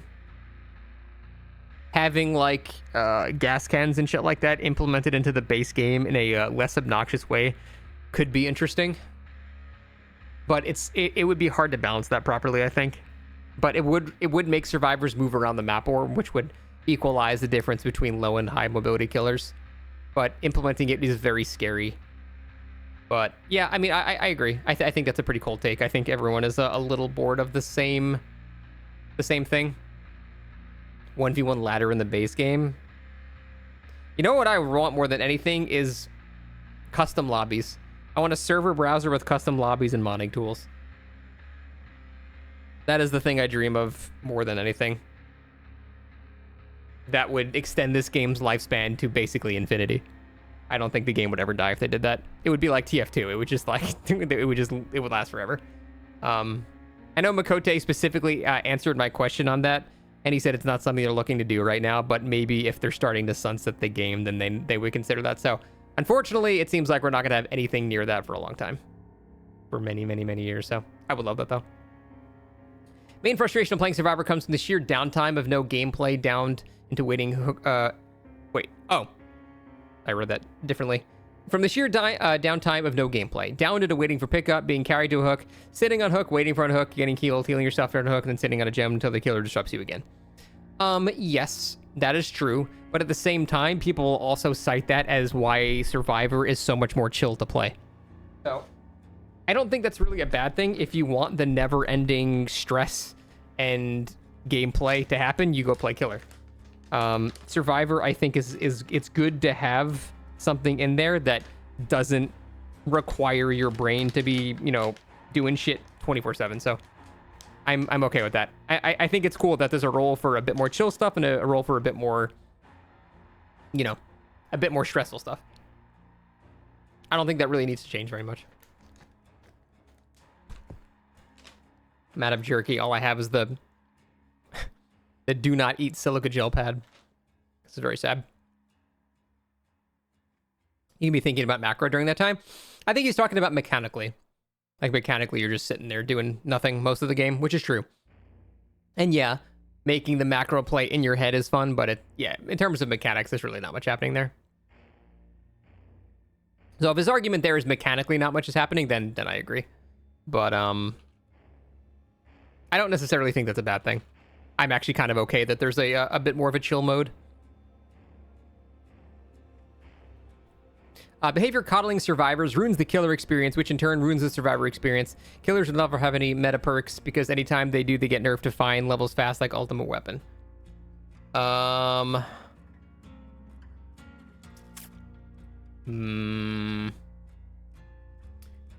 don't think they coddle either side. They coddle sides in waves, basically.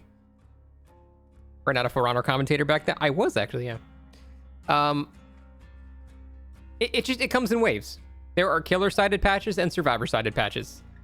That's why I hate when everyone says, "Oh my God, behavior only caters toward." If you say behavior only caters towards X, ever, you're just wrong, because it's just not true. They cater towards random shit on both times. It's just it's always, it's not like a pattern, but every patch has some bias towards it.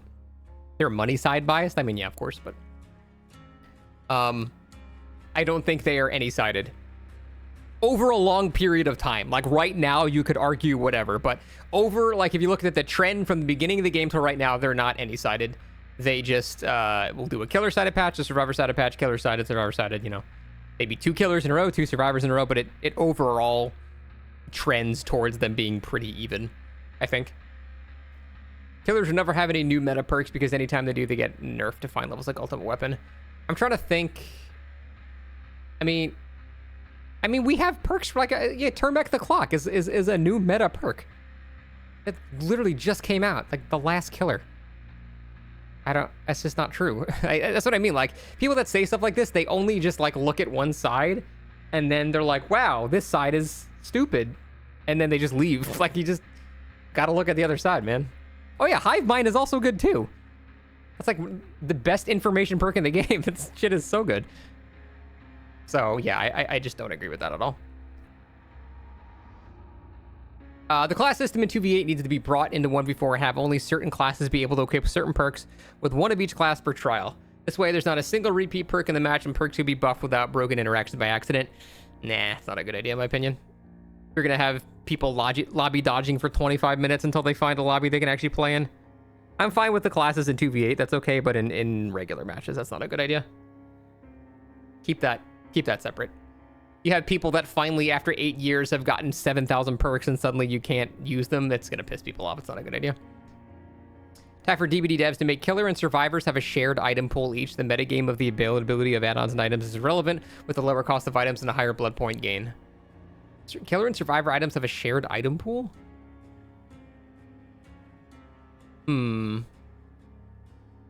So, like, you would just have, like, your account has 15 iridescents or something?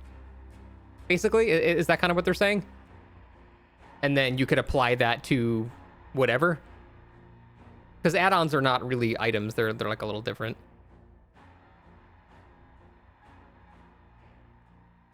It's not factoring killer add-ons. Yeah, what is this referring to specifically?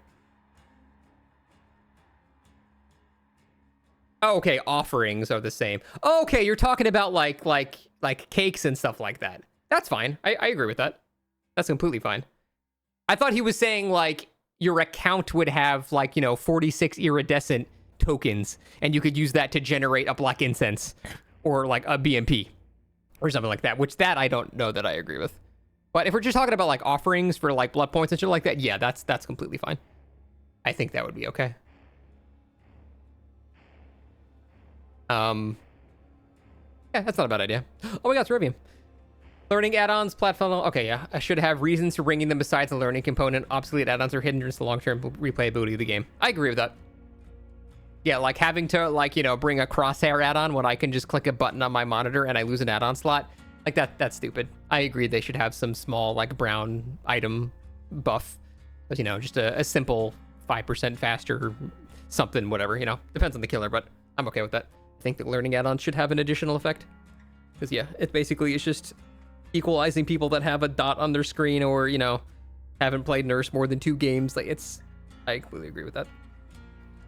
The game should be fun to play, but not cater to one side for said fun. It isn't the killer's job to make the game fun for survivors, it's the game's job.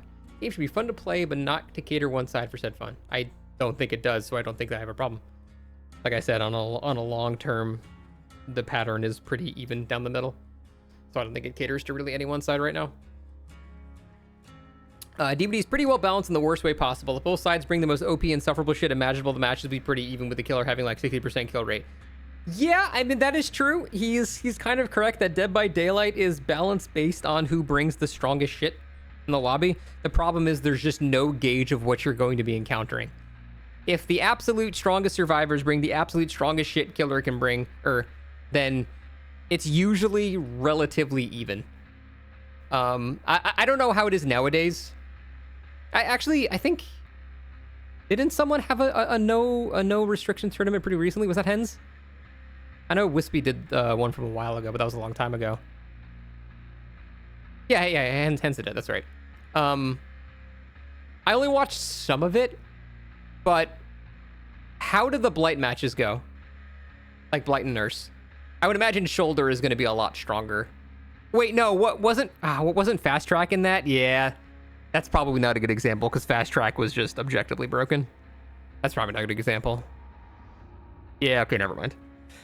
For the most part, whenever I've seen like unlocked, unrestricted things, yeah, when both sides bring the absolute most busted shit, it usually is kind of even. Which goes to show you the game is balanced on who brings the most broken shit. And yeah, unfortunately, Fast Track was more broken than anything. But for the most part, yeah, that is how the game is balanced. The game is balanced around who brings the most broken shit. And I think that's kind of stupid. But at the same time, that's sort of how the game is built, so I don't know really how to fix that. DBD is... Oh, I just read that. I'm stupid. Some killers are by design low tier, and that's okay. Behavior said they want the underdog experience in their game. They want the oh fuck I lose to turn to oh fuck I win by the skin of your teeth. The landing killer something like behind the feeling of I can't click 1 out of 2s, unfortunately, because it's Twitter and I just simply do not trust Twitter. So I cannot read any 1 out of 2s. But I do agree that some killer, like they've acknowledged that some killers are low tier, and they're kind of okay with that. They don't want everyone to be at the level of Blight. And they have said the underdog experience is something that they want. But the underdog experience that they talked about was more about map generation, I think.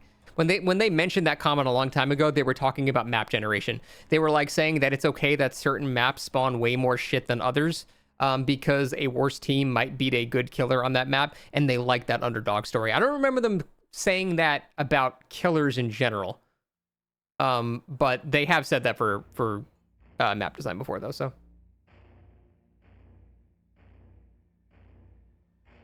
New Myers is very lore accurate. People only think it's inaccurate because of the flanderization of the character. Myers in the OG movie was jumping on top of cars, running out of shadows to kill people, but he wasn't slow walking around like a damn zombie. Yeah, but when did he Myers dash into a pallet? I have never seen Michael Myers sprint in my life. Granted, I've only seen... okay, I've only seen the original Halloween movie and the shitty Rob Zombie one, so my sample size is not very good. Actually, the one on the Rob Zombie one, he was actually more mobile. That movie was not good, though. He runs in the second Rob Zombie movie. Damn. Should have kept watching, even though they were super mid movies. I don't know. It's whatever. I don't care enough about Myers. My hot take there is I think Michael Myers is also pretty boring. I think he's not a very interesting character. Go for it, Staggerings. In terms of the shit we have in DBD, we have fucking ancient celestial eldritch entities. We have demigods. We have actual gods. And then we just have Myers who just, I don't know, stalks Lori. It's just, I don't know. In terms of like the grand design of, hey, grand design, Illithid are more exciting. In terms of like all the shit we have in DBD, I think Myers is just whatever. So I don't really care. He's the embodiment of evil. I've never understood that. I know, like, that's the line from Loomis. And, like, I don't know. I just, like, why? Why is he the embodiment of evil? I don't know. Like I said, I only really remember the first movie because I watched that one for the first time, like, actually a few years ago. So I actually remember that movie a lot. But I remember, like, Loomis just goes, like, yeah, like, I forget the exact line he says, like... But, yeah, he basically just says he's the embodiment of evil. I'm like, why? He's just a stalker.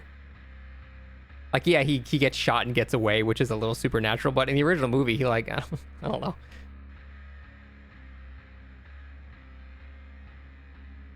Yeah, no, I know they expanded on it later, but anyway. Original characters are more fun than licensed ones. Obviously, licensed characters are good for the game and are welcome, but I think the original characters are more interesting. I don't think there's a pattern at all. I think some of their original killers are awesome, like Unknown, and some of them suck, like Skull Merchant. And some licensed killers are fucking awesome, like Wesker. And some of them suck, like, I don't know. Who's a shitty licensed killer? Ghostface, you know. I don't think there's a pattern. I think some designs are good and some designs are bad. It doesn't matter whether it's licensed or not licensed. They just hit and miss on a pretty frequent pattern. So Ghostface is not licensed. Well, he's the Ghostface. He's the mask is licensed. It's still a license. It's just fucking stupid, but yeah. I don't think there's a pattern at all. I do think licenses limit their design space a lot more though, so I will tend to liking their licensed stuff or their non-licensed stuff more. Behavior in the community, both are terrified of making massive changes. The PTB should be free for experimenting with weird shit, make more wild changes and get feedback on it so you can make it better. The community is just very hostile to big new changes. I agree. I do think the community is very hostile to it, which is why I'm one of the few people on the sinking ship that thinks the anti-tunnel and slug changes and the fresh hook stuff that they did in that one patch with Krassu, they should have kept some of it. Not all of it, obviously. They went way too far. But I think some of that stuff was actually kind of okay. But it was too big of a change. It was too insane and people weren't ready for it. But I actually think that some of the changes they did there should have stuck. And I'm kind of sad that they went back on all of it. So I agree. I think the community is a little too non-receptive to big changes. And that maybe is why they don't like making big changes. Now, they kind of put themselves into a hole because during the Krassu patch, they, you know, released Krassu with those changes. So it was very hard to tell how good Krassu was based on that shit. But yeah, I do think they should try big changes more often. Meta perks are too strong and niche perks are too weak. We need to nerf all the strong perks while buffing all the weak ones. I mean, that's an incredibly cold take. I think everybody wants a meta shift. That's very fair. The game's in the best state now that it's ever been. Behavior's at an extreme quality of life that goes ignored by many critical members of the community. Still many real issues, but I feel behavior doesn't get enough credit for much of what they've done. The game's in the best state now that it's ever been in. In terms of balance, I don't know that I even disagree with that. There's not really any huge balance outliers right now. Like, usually when you think about bad metas, it's when there are very clear balance outliers. But there really aren't that many anymore. Nurse still exists. Yeah, but people have started to come, you know, into the knowledge of macro gameplay being able to beat Nurse, so she's not, like, as bad. But yeah, I mean, like I said, there's still a couple of outliers. But I think, I don't even think I would disagree with the game being in the best state it's ever been right now. If we're talking about balance. In terms of, like, excitement and fun and shit like that, I would not agree. But that's more about, like, you know, cool licenses and stuff. Am I the only one that's not, like, hyped for the anniversary at all? Like, if this was solely about balance, I might agree with that. But in terms of, like, hype, I think the anniversary is, like, not exciting. And it's, I gotta say, it's a little bit on their marketing's fault. Because they're, you know, 13-hour shed stream, fine. Okay, it's Jason, cool. But then they announce some more shit's coming, and then it's just like a teaser for something coming, and then they announce that teaser that's into a teaser that just shows, like, a new skin for Jason, or, like, a U2's. I'm like, okay, you guys hype that shit up, really? So, like, I don't know. Unless something really cool happens on the anniversary, I feel like their marketing now has not been that great, and my overall hype is just kind of low. So, I hope I end up being wrong and there's something crazy that comes out and I'm like, oh shit, my mind's blown. But yeah, they've not been doing super great with the marketing, I think. I don't think it's that bad either. A lot of people were like freaking out over the 13-hour stream going, oh my God, my time's been wasted. I'm insulted. I'm like, dude, it's not that serious. I appreciate them going for like an artsy style IRG type of thing, but it's also not particularly exciting too. So I think they could do a bit better with that. People should know by now that pretty much every discussion they have in videos or social media will never happen and should adjust their expectations with that in mind. DVD's average player base consists of just low skill players and no amount of changes will ever truly matter. I do think there's some truth to that. I do think a lot of the discussions that we're having right now, that people have on Twitter, that they have on the forums and Reddit and stuff like that, does not apply to the vast majority of people playing the game who don't care about any of this shit. The vast majority of people playing this game are like the people from TikTok who are bitching about Ghostface being too strong. Like that's like the average player. We have a bit of a warped perception because we kind of have a community that's probably slightly more knowledgeable than the average player. But the truth is the vast majority of people playing this game are fucking terrible at it and have no idea what they're doing. So yeah, he's kind of right. A lot of these balance discussions that we're having don't matter, like, at all. And they don't apply to the vast majority of people that are playing the game. So that's not necessarily super wrong in my opinion. Behavior should prioritize refining existing content in the game rather than adding a bunch of brand new content in the long term. 2 to 3 chapters a year. He's basically doing the Operation Health argument, and I don't think that's a good idea. I think there's no reason they can't add new content and change a lot of content at the same time. Their company is big enough for it. They can do it. They are capable of doing it. I just think they're simply not working hard enough, or I don't know. Without being there, I don't want to say anything mean to them, but I can give them 10 companies with a quarter of their size that make 10 times more content. So something's not mathing there. There's something that is just not right with how quickly they're doing shit. And I don't think there needs to be a choice. I think they can do 4 chapters a year and change stuff at the same time. I don't think we should have to pick and choose. I think that's silly.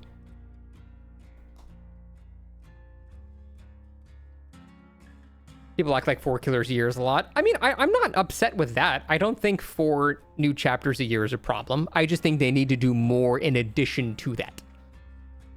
GGG. I mean, I hate to bring up Grinding Gear games that are literally a quarter of the size of their company and change 60,000 more things and also work on 2 games. But yeah, I'm going to bring them up because that is an example of how you can do it. If they did even 5% of what they did, it would still be more. So I don't know. But yeah, I'm fine with the 4 chapters a year. I think that's okay.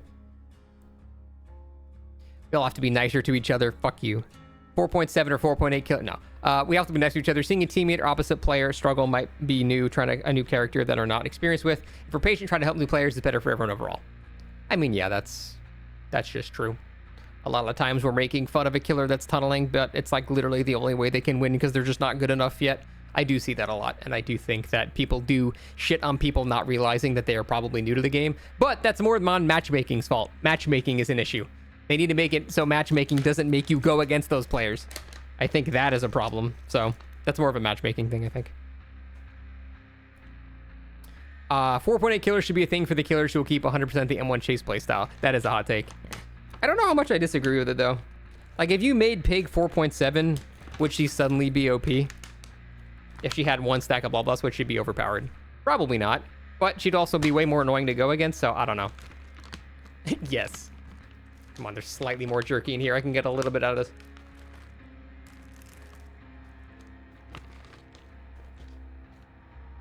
You'll DC a Pig is 4 points. You're going to DC against Pig anyway.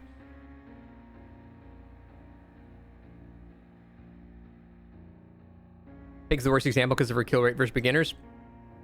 I don't think 5% haste would really change that. It's not like the beginners are looping and they're getting hit because they greeted a loop now, you know? I don't know. I don't think it's out of the question, but it's too scary to do right now.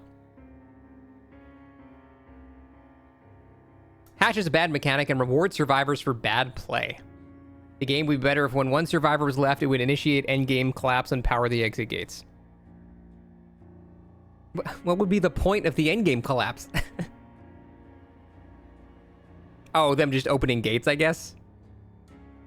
I'm fine with the hatch. I really don't care about the hatch. If the survivor gets the hatch, it's still a 4K to me. I don't care. Whether or not my MMR goes up that I can't see and never will see, I don't give a shit. If a survivor gets a hatch, I think more killers should adapt the mindset. If the survivor gets the hatch, it's a pity win for them. It's a pity victory for them, and you clearly won the match. So I don't care. I think people that take 4Ks way too seriously are the only people that care about that. Spirit counterplay should be completely based off sound recognition, mainly because a lot of people have... Oh, shouldn't be. And the Tomy skin almost completely fucks with the sound cue direction. How does the Tomy skin fuck with sound cue direction? When they're phasing, it's the exact same sound, right? I don't think that would matter. I think Spirit's fine, by the way. I think she's perfectly balanced. Tomy skin's got a different sound for the phasing? Is it different? I swear I went against one recently and it was the same.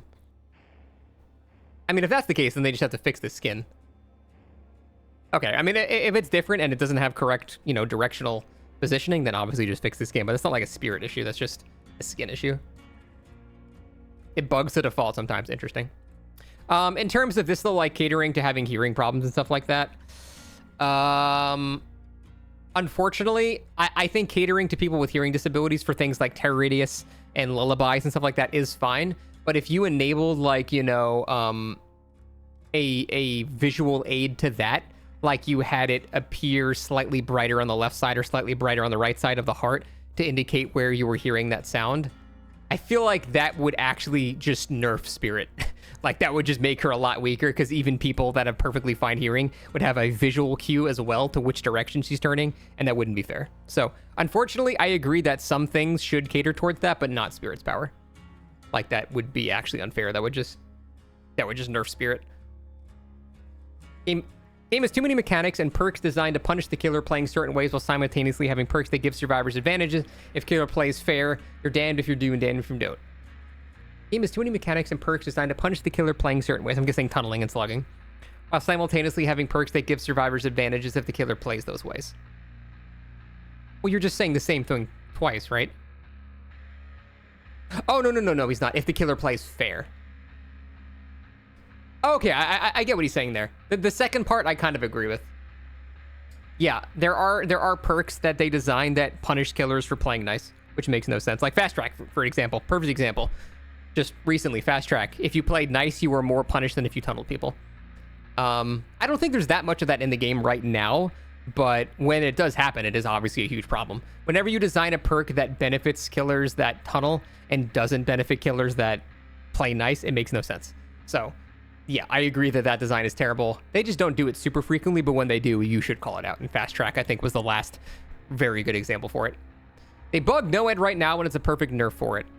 I think my hot take there, possibly not hot take, is that NOED is fine without the bug. I think NOED is a perfectly fine perk. Especially with the aura reading now, I don't think it's overpowered. I don't think it needs to be nerfed, and the bug needs to be fixed. What's the bug? You are told about NOED even before the killer gets a hit. So this second the last gen is powered, you're told about NOED. I don't think it needs that bug. I think NOED is fine. I don't think it's a overpowered perk at all, so. Why isn't that better, though? I mean, it's just worse for killer. The killer can't even get a surprise hit on a body block now because they know you have NOED. I don't think NOED is an overpowered perk, therefore I don't think it needs to have a bug to nerf it, you know what I mean? So I think the perk is fine, especially with the aura reading nerf. Competitive DBD is great. We had our first LAN, Portugal versus Spain, and it was really hype. You don't have to be a competitive player to enjoy competitive play. In LoL, there are a lot of more casuals and tryhards, but the comp scene is massive.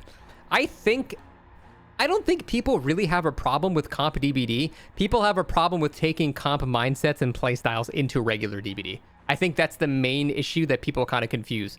As long as they're doing their own shit that I can watch in a separate area, that's great. Hell, I would even argue it's cool. It's fun to watch. I think people just complain when you start bringing that shit into regular matches. Then I'm like, what are you fucking doing, you loser? Like, just stop doing this.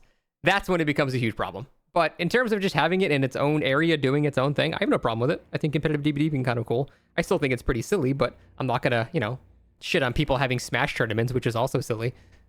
Oh, fuck, I held Elden Ring tournaments and For Honor tournaments, equally silly. I'm not opposed to that at all. I just think it's when the mindset creeps into the regular player base, that's when it gets stupid. Killer design this past year is worse. Killer powers are bloated to cover weaknesses normally covered by perks. This means very few perks are good to run outside of regression. This has contributed to the stale meta and response survivors of new perks to power creep. I think the only thing that's contributed to the stale meta is them not changing anything. The meta is stale because everything is the same. Unfortunately, Jason's perks are not very good, so we're just going to have the same perks be used.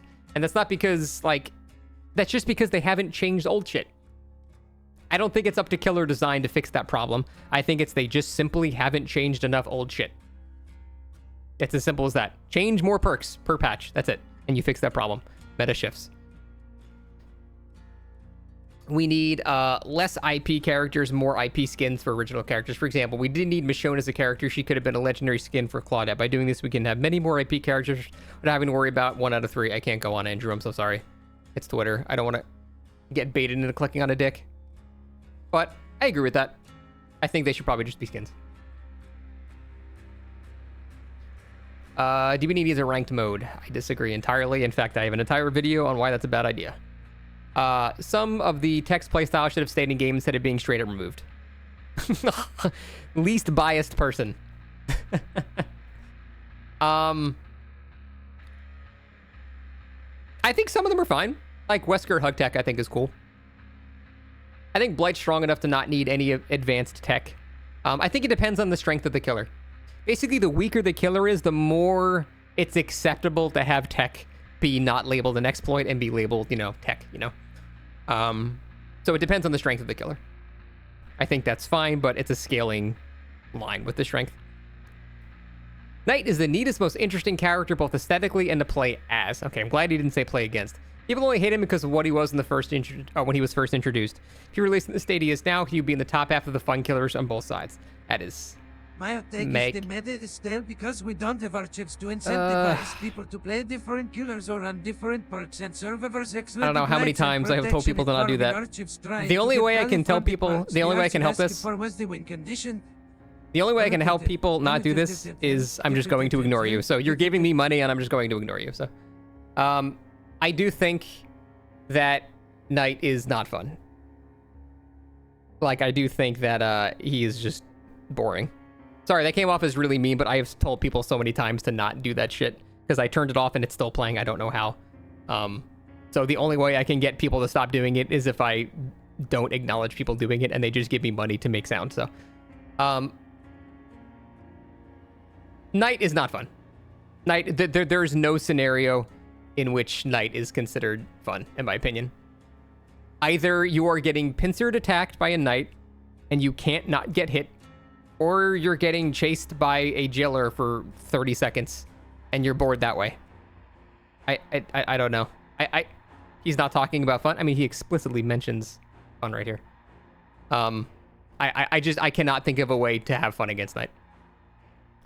Maybe if the Knight doesn't know what they're doing, it can be fun, but I'm sorry. I can't think of any fun way to play against Knight at all.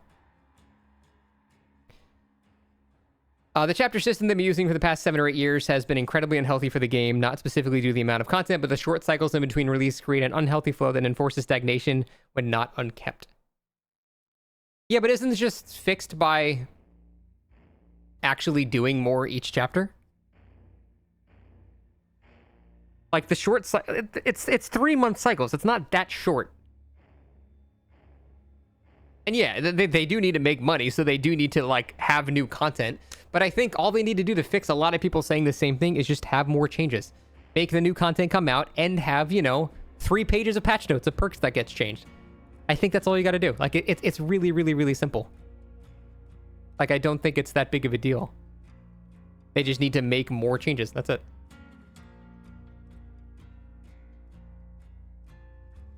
They need devs, not Temu ones.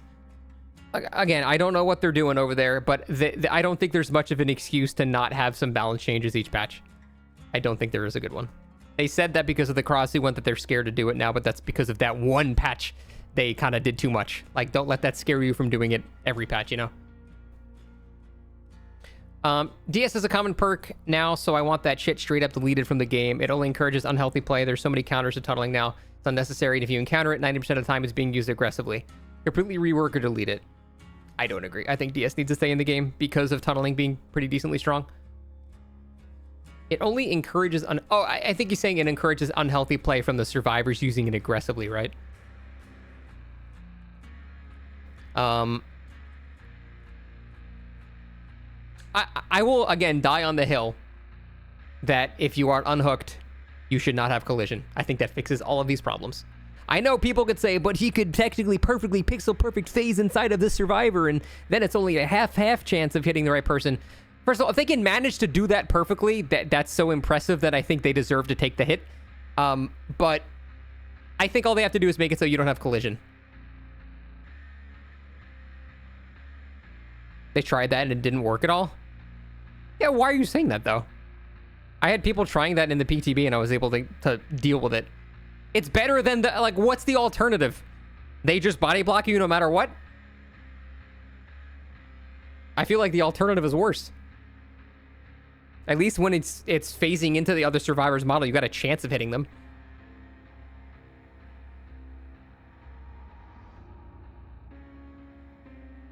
People did that with OTR when it was 80 or 90 seconds.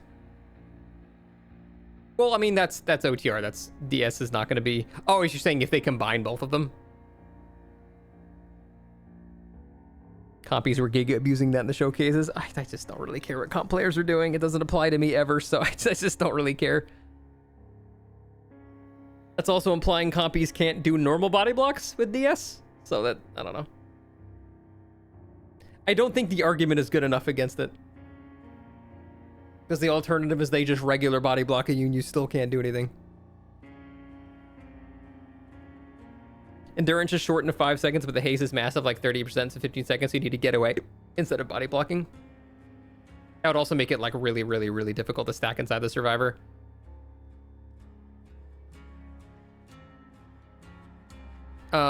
Regardless, I don't think Decisive Strike should be deleted. Decisive Strike, I think, is a necessary perk to deal with certain very strong killers that are tunneling you, and it kind of needs to exist. I don't really find offensive DSs to be that big of a deal.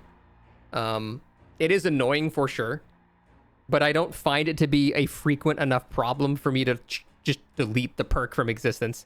Like, if you think they have DS and they take the hit, people don't realize you don't gain that much distance when you're not the survivor being hit. Like, if there's a survivor right here, and there's a survivor body blocking here, and you're right here, if you hit the body blocking survivor, the guy running away from you, the original guy, is not getting that much distance for you.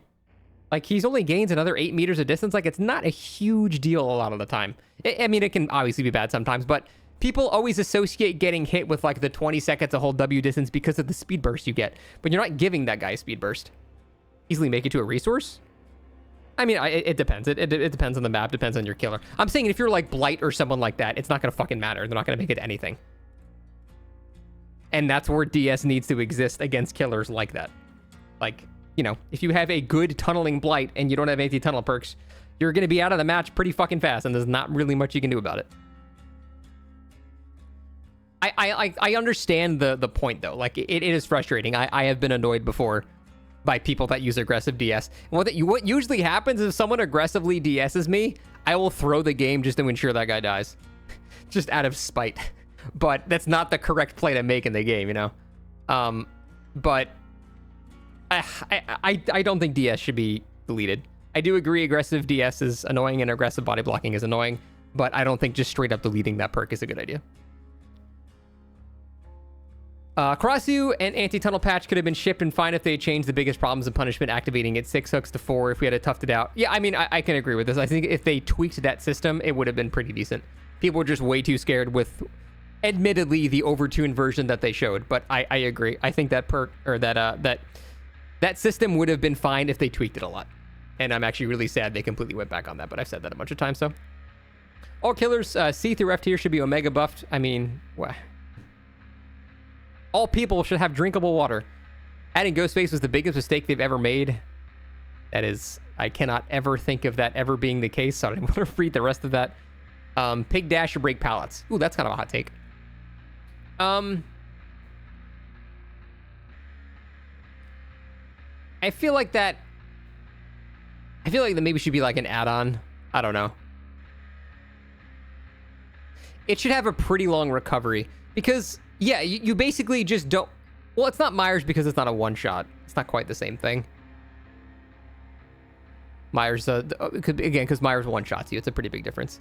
It's one of those things where if you added that, it wouldn't make her overpowered. I'm just trying to think of, like, the fun to go against. Because if everything just became zoning pallet break into M1, that would be kind of boring. But she's also not strong at all, so it's not like she'd be overpowered. It would make her more boring. But it wouldn't make her overpowered, so sure, I guess. What about Demo? Yeah, but Demo can only go in a straight line. If you can curve in a 360 and then break the pallet too, it would be very, very good. You can apply Myers or Singularity style Hinder. Oh, like after... I mean, you could just have a long recovery on it. I mean, if they did that, I wouldn't complain. I'm also not asking for it, so... Playing killer is way more frustrating than playing a survivor. I don't agree with that. It's more stressful. It's not more frustrating. If you're an average killer, you need to sweat for a little for a 4K against average survivors. Which means you should... I mean, it depends on the killer you're playing. That's not true. If you're playing Blight, not really. An average Blight beats average survivors every single time. If you're playing like Pig, or if you're playing Ghostface against an average team and you're an average killer, then sure, that's true. But it depends on the killer you're playing, because that can make up for a lot of it. But I don't think playing killer is more frustrating than playing survivor. I think solo queue is the most frustrating. Most frustrating thing by far. Like, the frustration goes like solo queue, then killer, then playing with friends. Because I'm sorry, there is nothing more frustrating than losing because of a shitty teammate. There is nothing more frustrating than that, at least to me. That is like, it's so fucking annoying. I don't agree. I don't agree killer's more frustrating. Maybe you guys don't play enough solo queue, but losing to a sweaty killer only because you had a shitty teammate, there is no more frustrating scenario in DBD than me. Losing to a high ego killer that's like super tunneling and thinks he's a comp player because of a solo queue teammate that's bad is the most frustrating experience in the game for me. And maybe you can disagree, that's fine. We're all talking about subjective takes here, but nothing is more frustrating to me than that. As killer, yeah, you deal with... I will say you deal with frustrations as killer probably more often than in solo queue, but the frustrations in solo queue are more frustrating to me. So that is where I stand on that. But they're not so far apart. It's like, to me, it's like solo queue, killer, and then survive with friends is like way the fuck away from there. Well, that's not what I said, Ellie. I agree killer is the most stressful role. That's not what we're saying. We're talking about frustration. That's a completely different emotion. So, I think solo queue is the most frustrating role. Followed pretty closely by killer, but I think solo queue is a bit more frustrating. They should give us Nancy's original model. Sure, don't care. Successfully stealthing someone is genuinely one of the most satisfying things in this game. A broader community acts like you're literally worse than Satan if you don't stand out. That is actually a pretty good take. I think aggressive stealth is one of the most underrated skills in the entire game. Aggressive stealth is insanely strong. I think aggressive stealth is the strongest thing a survivor can do. Straight up, it is the strongest thing that they can do. And there's a fine line between useless rat that just hides and aggressively stealthing around a tree because you exactly know the killer's field of view and what they can see, and avoiding a chase entirely because of that. That is a huge, huge difference. And you'll even see comp players use aggressive stealth. Because when it comes to like really good killers against like a nurse or a blight, you're not going to beat them in a chase. So the only thing you can do is just not let them find you entirely. But then a lot of people confuse that with, you know, a Claudette hiding in a bush all game and being useless. But no, aggressive stealth, when you know how to do it, is one of the most skillful things in the entire game. It's very, very difficult to do. And I can say as killer, it is like the most frustrating thing in the world to go against survivors that know how to do that properly. It is so frustrating that when people know how to do that properly. And I'm so glad most people suck at it. And most people are just trying to make, you know, clip farming. Look how good I am at looping things. I am so glad people are not good at aggressive stealth. Because if they were, killer would it would shift over to the most frustrating thing for me. But yeah, it's extremely hard to do. You need to be very, very good at killer to understand survivor aggressive stealth. You need to know exactly how FOV works, exactly where they're going to look, know what they're not going to look behind, realizing that that tile on the outskirt of a generator is actually where the killer is going to look, so you wouldn't hide there. You actually hide in a really stupid spot that's clearly visible except in this one perfect angle. Like, shit like that. That is very impressive. That stuff is very hard to do, and when done well, is the strongest thing in the entire game survivors can do. Other than holding W against killers without mobility. But, yeah, very, very hard to do, and I agree with this. Successfully stealthing a good killer is much more impressive than holding W and throwing down 5 pallets. It's very hard to do, but very, very good. It's because it's all risk-reward. If you know, hiding behind a tree, and the killer does see your ass sticking out, you've got nothing. You're just in the dead zone with a fucking tree. So it's very risky, but if you can pull it off, it's the highest reward because you avoid a chase entirely. So very useful. Since the Oni upgrade has become completely no-brain since he can always 180, you can't even tell who a good Oni is and a bad Oni is nowadays. I don't really agree with that.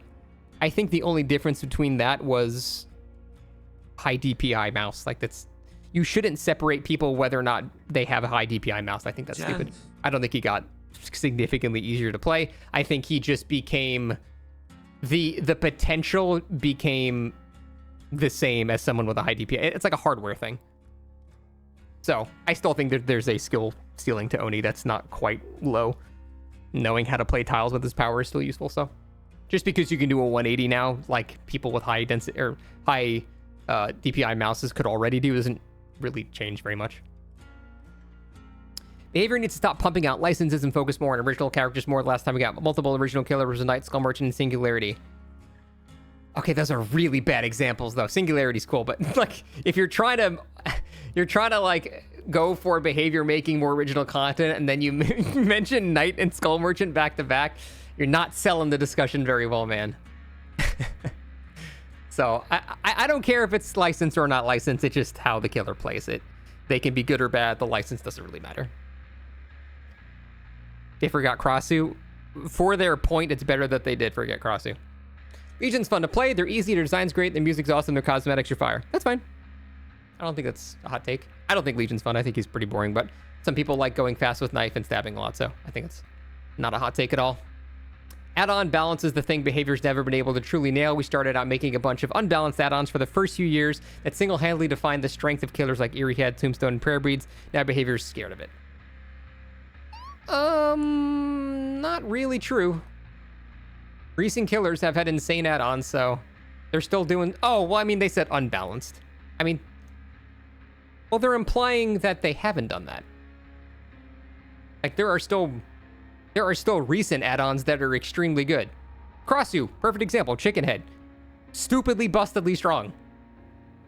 So, I don't necessarily think I agree with that. I think there's less of them nowadays, but they still exist, and they're still getting them. Does Jason have any of those?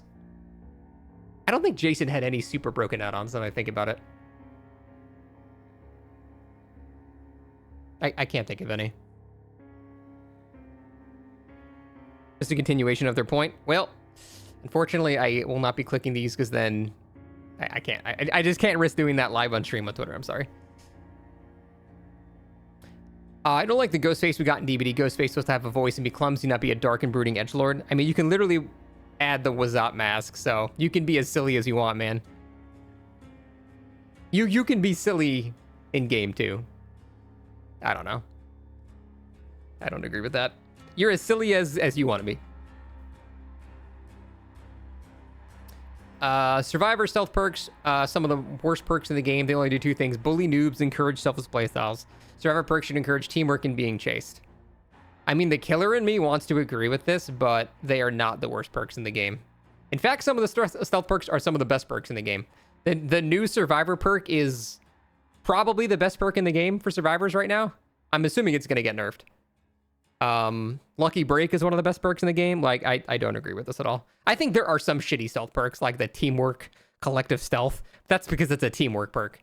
But stealth perks are actually very good.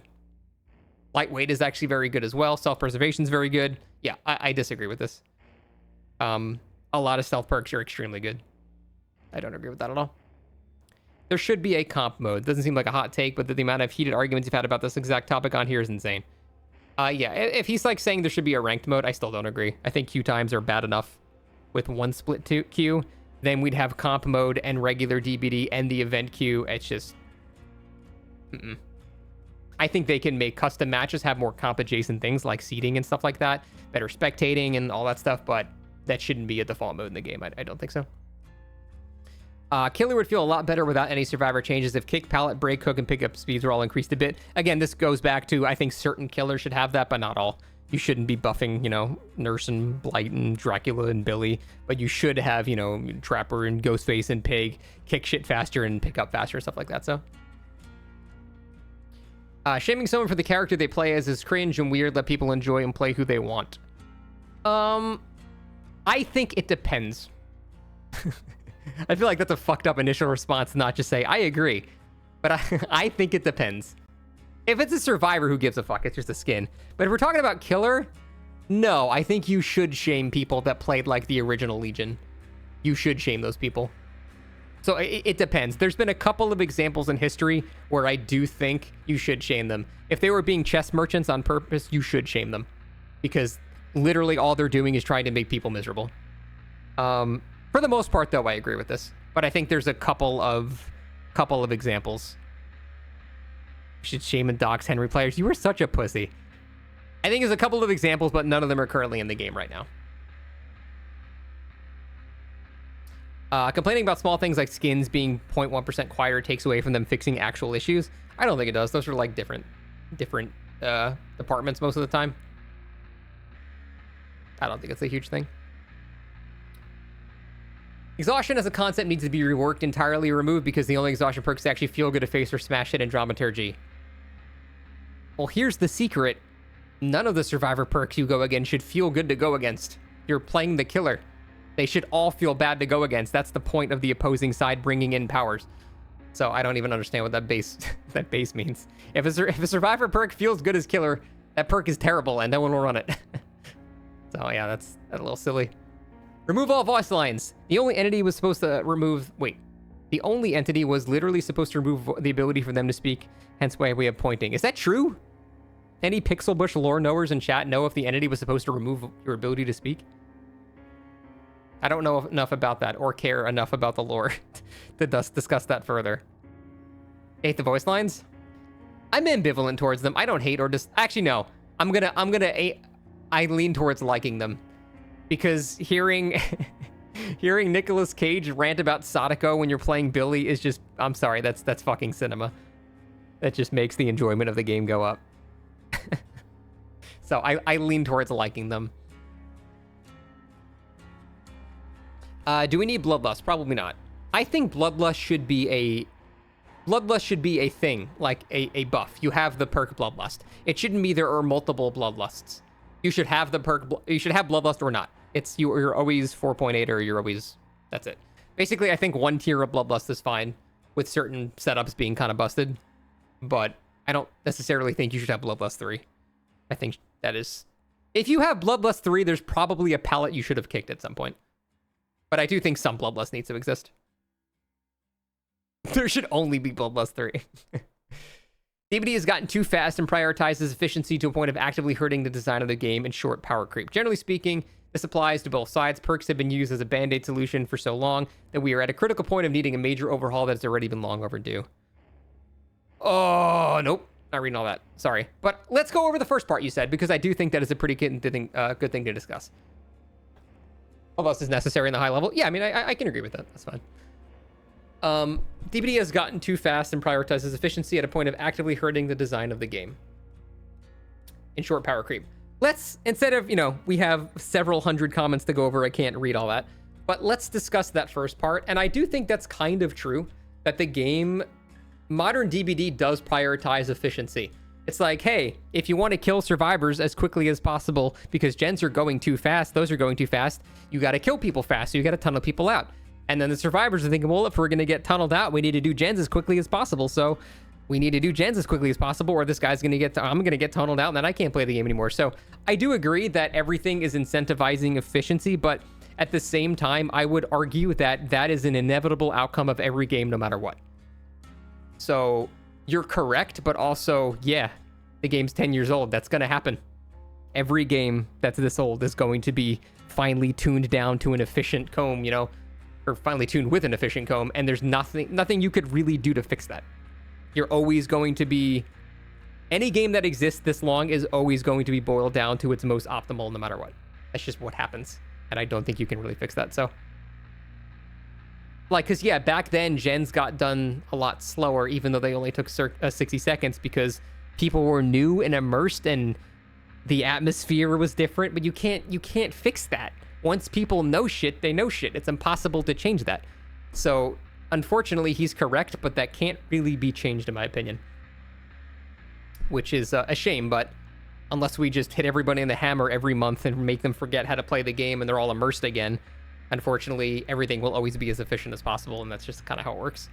I'm sure he made cooler points there, but we have so many comments to read, I unfortunately cannot. That's like, I need to make a video about that discussion rather than just go over there. I don't know if this would be a hot take, but survivors are far more entitled than killers on average.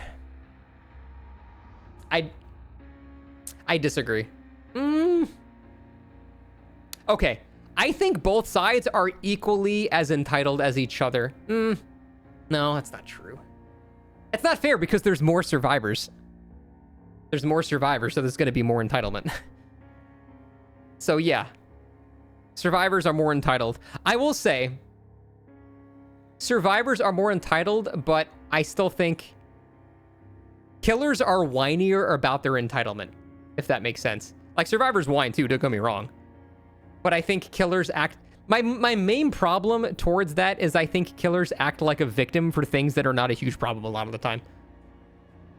More so than survivors, but they both whine. There's entitlement on both sides. But I think killers vision themselves as victims more than survivors do. So I tend to be like 60-40 in favor of leaning towards survivors just because of that. Because I hate when people make themselves into victims when they're not. But both sides whine, both sides complain, both sides are entitled. It's very, very close. A lot of killers have a massive skill issue. They blame unhealthy stuff. Yeah, I mean, both sides do that. Both sides blame plenty of issues in the game on just skill issues. I just think, on average, killers victimize themselves more than survivors do. Can I explain entitlement for someone's first language is in English? Sure, entitlement is like, it's not quite being mean or toxic. It's basically assuming the game should work for you and only you. So if you get tunneled in the match and you complain about that, you're being entitled because you're assuming everything revolves around you, and you're ignoring maybe the killer has to do that because they're about to lose and they have no choice. So you're basically only taking your feelings into account and assuming that's the general rule of the game. God damn it. There's that fucking guy doing the Tucker Carlson impression. That's the rule. That's the goal now. I can't get that on my fucking head. It's so good. Anyway, it's like the only funny thing SNL's done in the past 5 years. Killers whine even after they 4K. Survivors only whine when they die. That's actually a pretty good point. Killers will get a 4K and still complain. That is actually true. Typically, if survivors escape, they won't complain as much as killers that get a 4K. I think that's actually very true. Bullshit. I don't agree with that. It's very, very... if a survivor escapes, I think they are less likely to complain about the match than a killer getting a 4K complaining about the match. I'm not saying it doesn't happen. Survivors who teabag a nice guy killer in the exit gate, that's not complaining, that's taunting. That's a completely separate thing. That's them being a bitch. Don't get me wrong. I'm not saying they're not bitches in endgame. I'm talking about actually, like, complaining about the game's balance. I think that's rubbing salt in a wound and it's poor sportsmanship and they're assholes. But I think maybe we're splitting hairs here. They don't complain, they're embarrassed. Sure, I'm saying that's a slightly different emotion. I'm saying I have noticed killers more on average that will complain about how broken the game is as they get a 4K. Know what I mean?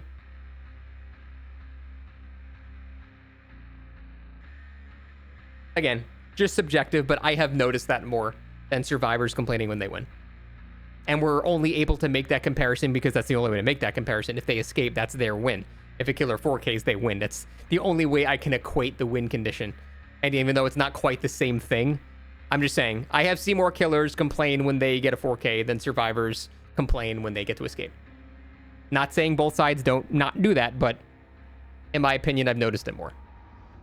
Killers are more sore winners than survivors. I see that I don't agree with. I think survivors are more sore winners than killers. But in terms of actual balance complaints, I think it's the other way around. Anyway, camping, tunneling, and slugging should be encouraged, and the healthiest way to fix these issues is to make them normalized and teach players how to deal with them.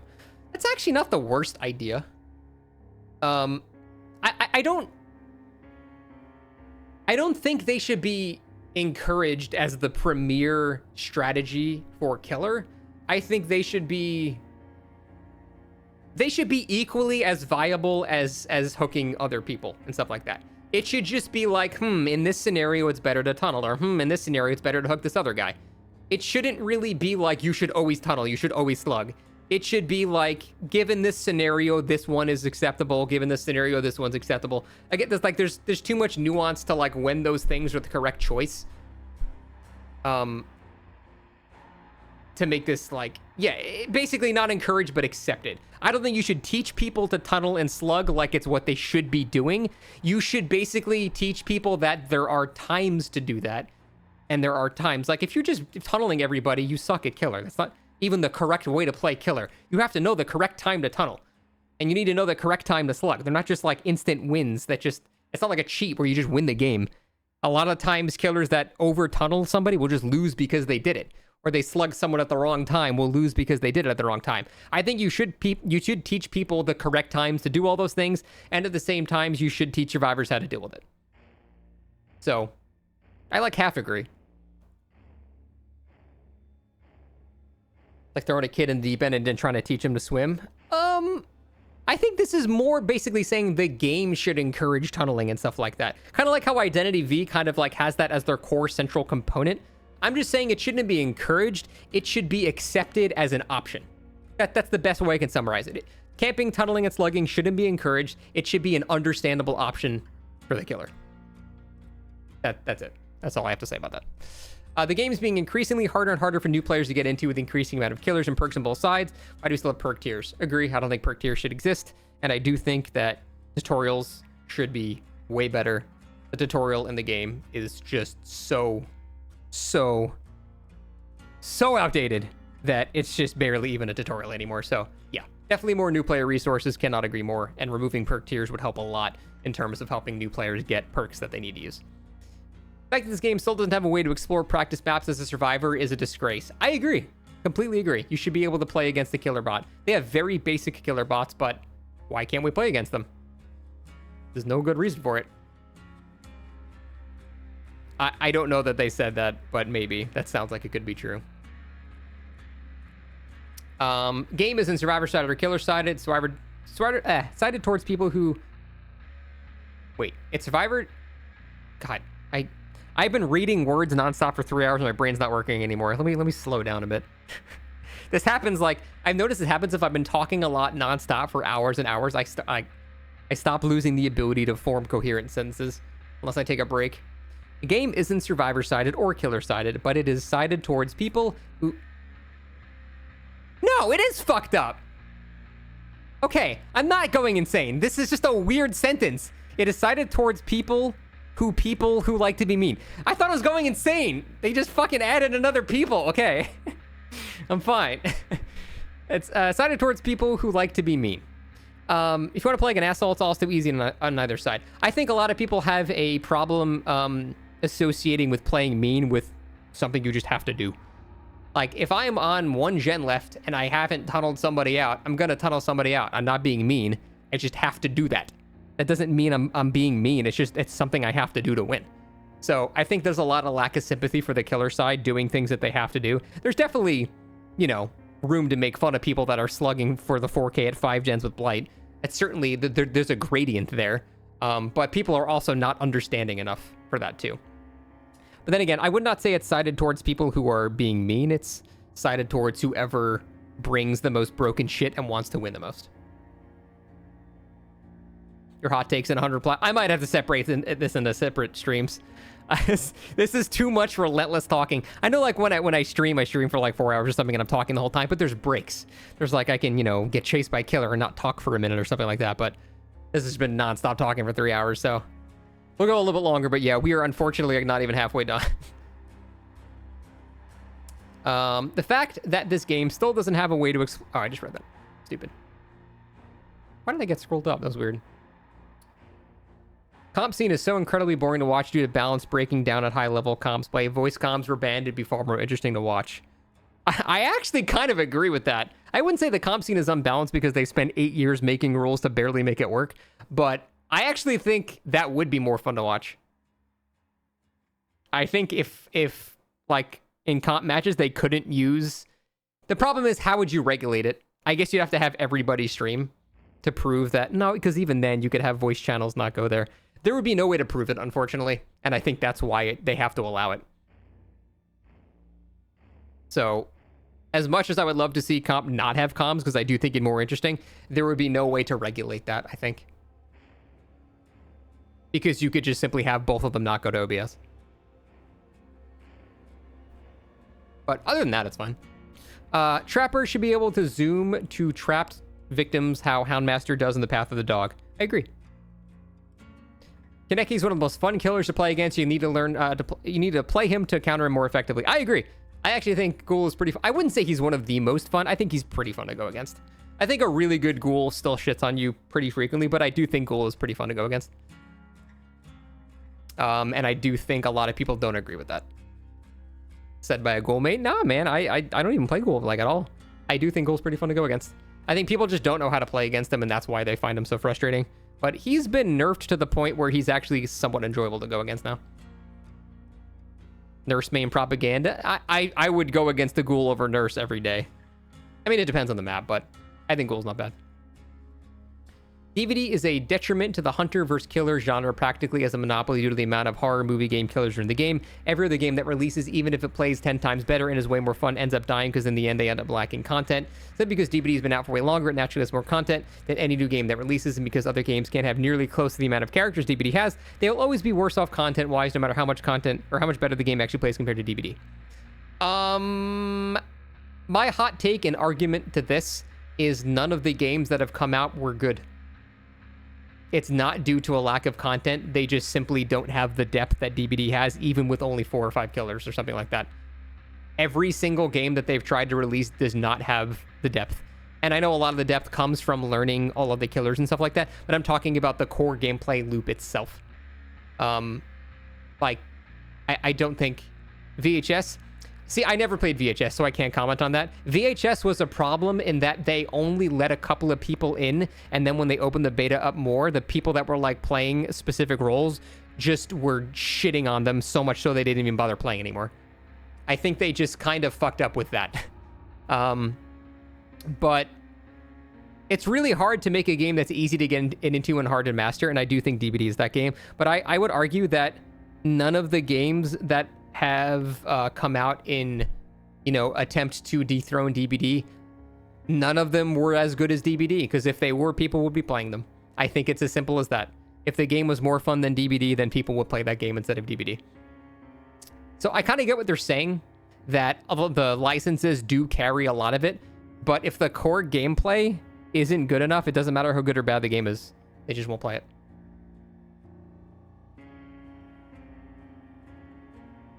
DBD got the gameplay loop down. Yeah, as much as people make fun of it, it really must have, because people keep playing it. So the game is better being survivor-sided than being killer-sided. Yes, I agree with that. I think it needs to lead like 60-40 in favor of survivor, only because we need more people.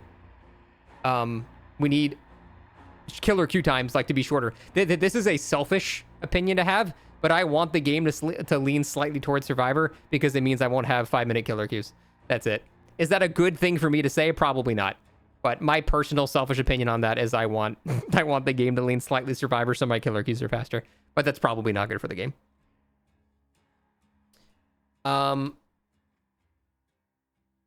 People that constantly play with such high ping that it negatively impacts the experience of other players should not be allowed to play the game. Based and true. If you have over 150 ping to the server that you're playing, you really should not be able to play, because the entire game breaks down when you have ping above that. Really, there's no place on the planet you should have ping that high, though. The only way you'd have ping that high is if you got put on the wrong server due to a bug, which can happen, which can be fixed with the host's editing file, or you're VPNing, at which point you shouldn't be allowed to do that anyway. So I kind of agree.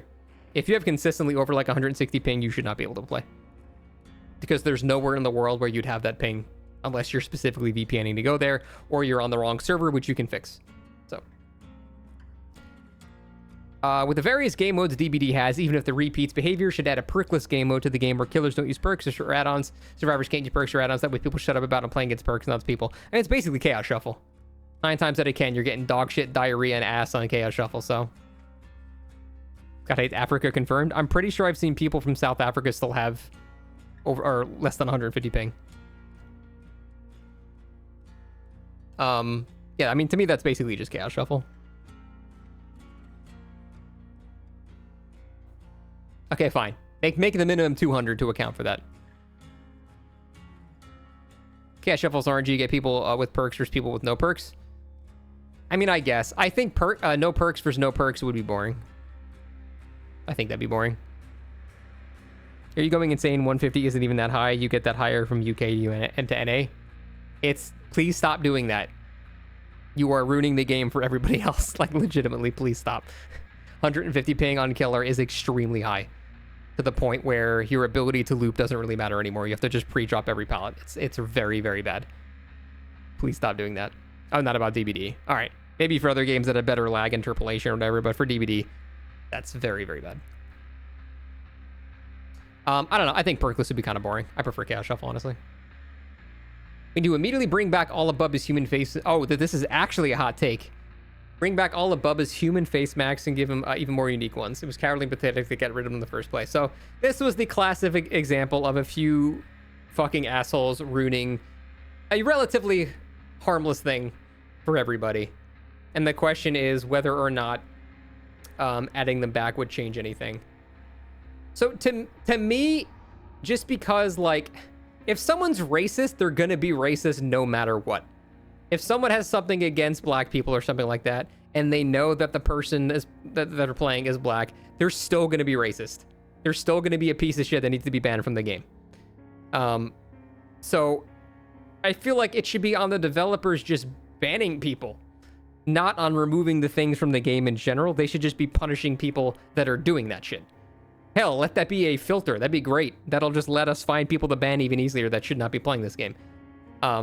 So I don't think they should have removed it. I think they should have just been very strict with the moderation about it. Because A, it would out people as being racist assholes, and B, it would ban them from the game. I think that's great. I see nothing but upside there. And the truth is, if someone is still racist right now, they can still ruin their day. They can still be a fucking asshole. If someone is still racist, they are still going to just be a fucking asshole to them no matter what, and they should be banned regardless of, you know, the method of doing it. The method of their racism shouldn't matter. If they're being racist, they should just be banned. You know what I mean? So, I personally didn't care about it. I'm ambivalent towards it. It being removed didn't affect me one way or the other. I don't care. But I don't really think it needed to be removed. I think they just needed to ban people that were doing that stuff. Can you explain what this is about? Yeah, Bubba would just have, you know, because, like, Bubba would, you know, tear off the faces in lore. That's what he does. So he would tear off the face. He had all the OG survivors. So he would just have all their faces, and Claudette was one of them. So people were saying that it's blackface. I don't know. I'm not knowledgeable enough about this topic to say that that's not literally blackface. More so that that is a black person's face. Blackface is a mocking form of doing that. Whereas literally a cannibal wearing a human face is not quite the same thing. So, I don't know. Again, I'm not knowledgeable about this shit enough to have that conversation, but the intention is not quite the same there, so. But I'm ambivalent. I don't really care either way. I think if they would be more strict about banning people that were doing that shit, then the community would probably be a better place. But whatever. If you matchmake as a Survivor with Friends 3 or 4 man, you should only go against higher MMR killers. Say this is a Survivor main, you won't happen though. In your opinion, Swifts need addressing eventually. They're responsible for years of toxicity, and the one constant complaint I hear. I don't really agree with that. I don't think, because the grand majority of Survivor with Friends players are not good at the game. And just because they're playing with their friends doesn't necessarily mean they're a greater threat. So I don't necessarily think that, you know, 3 Timmys suddenly go against God Tier Blight because they just want to play together. I don't know. I just don't agree with that. I don't think Survivor with Friends is the cheat code a lot of people think it is. So, yeah, I don't agree with that. Yeah, that entire premise does fall upon an MMR system that actually works. That's a good point. For the sake of long-term game health, Nurse should be removed or entirely reworked from the game from the grounds up. I don't agree with that. I think Nurse is basically like the, well, Survivor's got a good thing, but Nurse. Like, I'm okay with there being a but. This exists as long as, like, you know, the game exists. It's basically you can do the same thing with, like, you know, Sprint Burst. You know, blah, blah, blah has this and this and this, but Sprint Burst exists. You know what I mean? Oh, yeah, for sure, Jace. It was obnoxious people, for sure. But I think she's fine. I think people have gotten better against Nurse, too, realizing it's less about micro gameplay and not getting down to more about where you get downed. It's very boring, but I'm okay with her existing. If you want the player-based Survivor to get better, revert every base get changed except BT off hook and make it 10 seconds max. I agree with the 10 seconds max. Oh, wait. Revert every base kit change except BT off hook. But make it 10-6. Isn't this what we have already? What else is there other than what he just said? Oh, face cam maybe? I think the face cam meter is a good idea. I don't agree with that. I can't think of what else. I can't think of what else they're referring to. But this is basically what we have already, so I don't even notice what the changes are. If you're running a Scourge Hook perk, then at least half the hooks on the map should become Scourges, not just 4.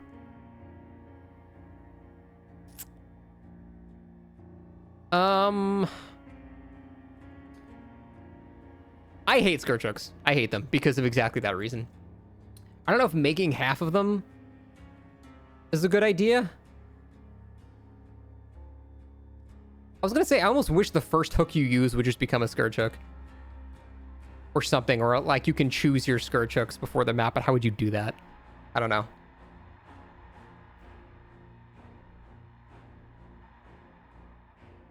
Make every hook a Scourge Hook. What if as the match starts before... Nah, that wouldn't work. I was gonna say, like, before you've gotten a chase, you could, like, mark your hooks to become Scourge Hooks, but then someone could, like, run into you early and cuck your Scourge Hooks, so that wouldn't work. Yeah, I don't know. I just hate Scourge Hooks. I don't know how to fix it. I don't know if doubling the amount's the correct play, but I hate relying on RNG for everything, so I don't know how you fix that. But I do think Scourge Hooks are pretty annoying to run. But they're also pretty good, so it's like, eh. Hate playing against Plague. I think it's just how literally every action you take as a survivor against her is punishing. Rescue teammate infected, touchdown infected, try to dodge a loop with no head, high walls infected, heal teammate infected. I think this person just has a problem with being infected. I don't think being infected is a very big deal against the Plague, unless they're running like Eerie Seal, at which point, then yeah, it becomes a pretty big problem, but that's more on that add-on being insane. But very often staying infected against Plague is not a huge deal, so I don't really agree with that. People should stop complaining about what license we get. Presumably DBD isn't ending anytime soon. The franchise you want will come eventually, but I want it now. The average DBD player mindset. I want it right now. Some people don't do well with those sounds. Yeah, I know people have emetophobia. I know. But like I said earlier about the whole catering to phobias thing, like I think you have to have some... I mean, you have to like accept that some phobias are going to get, you know, touched by this, and there's really nothing you can do to stop that. It's a horror game. Something is going to get affected. MMR is the main reason we have such little build diversity, and it contributes to the toxicity most players face. Part of the reason I used to enjoy DBD was the unknown of who I face, how good they are, what your teammates are. Yeah, that hasn't changed. This person's basically assuming MMR works. That has not changed at all. I will literally face a comp 4-man and then go into daddy's first survivor game the next game, so I don't think there's like any difference from the old ranks. It's like exactly the same to me. So I don't think MMR has much as an effect as you think it does. Most exhaustion perks have no reason to still exist in modern DBD and make it infinitely harder to balance the game. Balance landing is one of the only exhaustion perks that's fine in terms of design. I'm guessing his argument is because it's situational. I think exhaustion perks are like, yeah, they're boring, but to me, they're like the staple survivor perk. Everyone needs an exhaustion perk, like every killer probably needs a gen perk. It's just sort of like how, I don't know, just how the game is at this point. I don't really think there's a huge issue. It's just Sprint Burst. Sprint Burst ruins them for me. Sprint Burst is so much better than every other exhaustion perk, in my opinion, that it's like ruining exhaustion in general. But that's mostly just a Sprint Burst issue, I think. Too many people care about winning every match. The game isn't designed for you to win. The amount of people you see crying because they lost 1 in 50 games about how the game is so unbalanced makes you sad. I can agree with that. I think people have very warped perceptions of how high their win rate should be. In theory, if the matchmaking worked in this game, you should have probably a 65% win rate if you're really, really good at the game. But if you were to tell somebody that they should have a 65% win rate when they're really good at the game, they would be so offended. Only in DBD is a 65% win rate considered terrible. Like, it's just so weird. I don't know why DBD has such a weird relationship with win rates. But 65% win rate is insanely high in a game with matchmaking. Like, if you go, like, you know, and like, I occasionally watch StarCraft. If you were in like a 7,000 MMR, you know, at StarCraft, and you had a 65% win rate, you are a fucking god. You are, like, incredibly good. I think, like, the best win rates were like 70%. But for some reason in DBD, if you have an 85% kill rate, it's like, it's not very good. Like, what do you... Dude, you're winning almost all your matches. What the fuck are you talking about? That's, like, insanely high. Yeah, I don't know why DBD players have a strange relationship with win rate, but yeah. I don't know why people just expect to win 80% of their killer games like they're just entitled to that. Realistically, you should be winning 60% of your games if you're very good at the game as killer. Now, obviously, matchmaking doesn't work, and that's part of the reason why your rating is so high, or your win rate is so high. But that also means the game's not as big of a problem as you think it is, because most of your matches, no one knows what the fuck's going on. So if that's most of your matches, then, I mean, I don't know. Yeah, it's definitely an interesting discussion. I agree. I'm legitimately losing the ability to talk. I have been nonstop talking for 4 hours straight. I know this video has only been 3 hours, but I've been talking nonstop for 4 hours, so. Oh, I think I need to end this portion because I am like slurring my words and I need to like stop talking for 40 minutes now. I'm losing it. We can stop from here and just continue on next time, but I'm going to have to call this end of it here because this is a lot more comments than I thought I would get, so.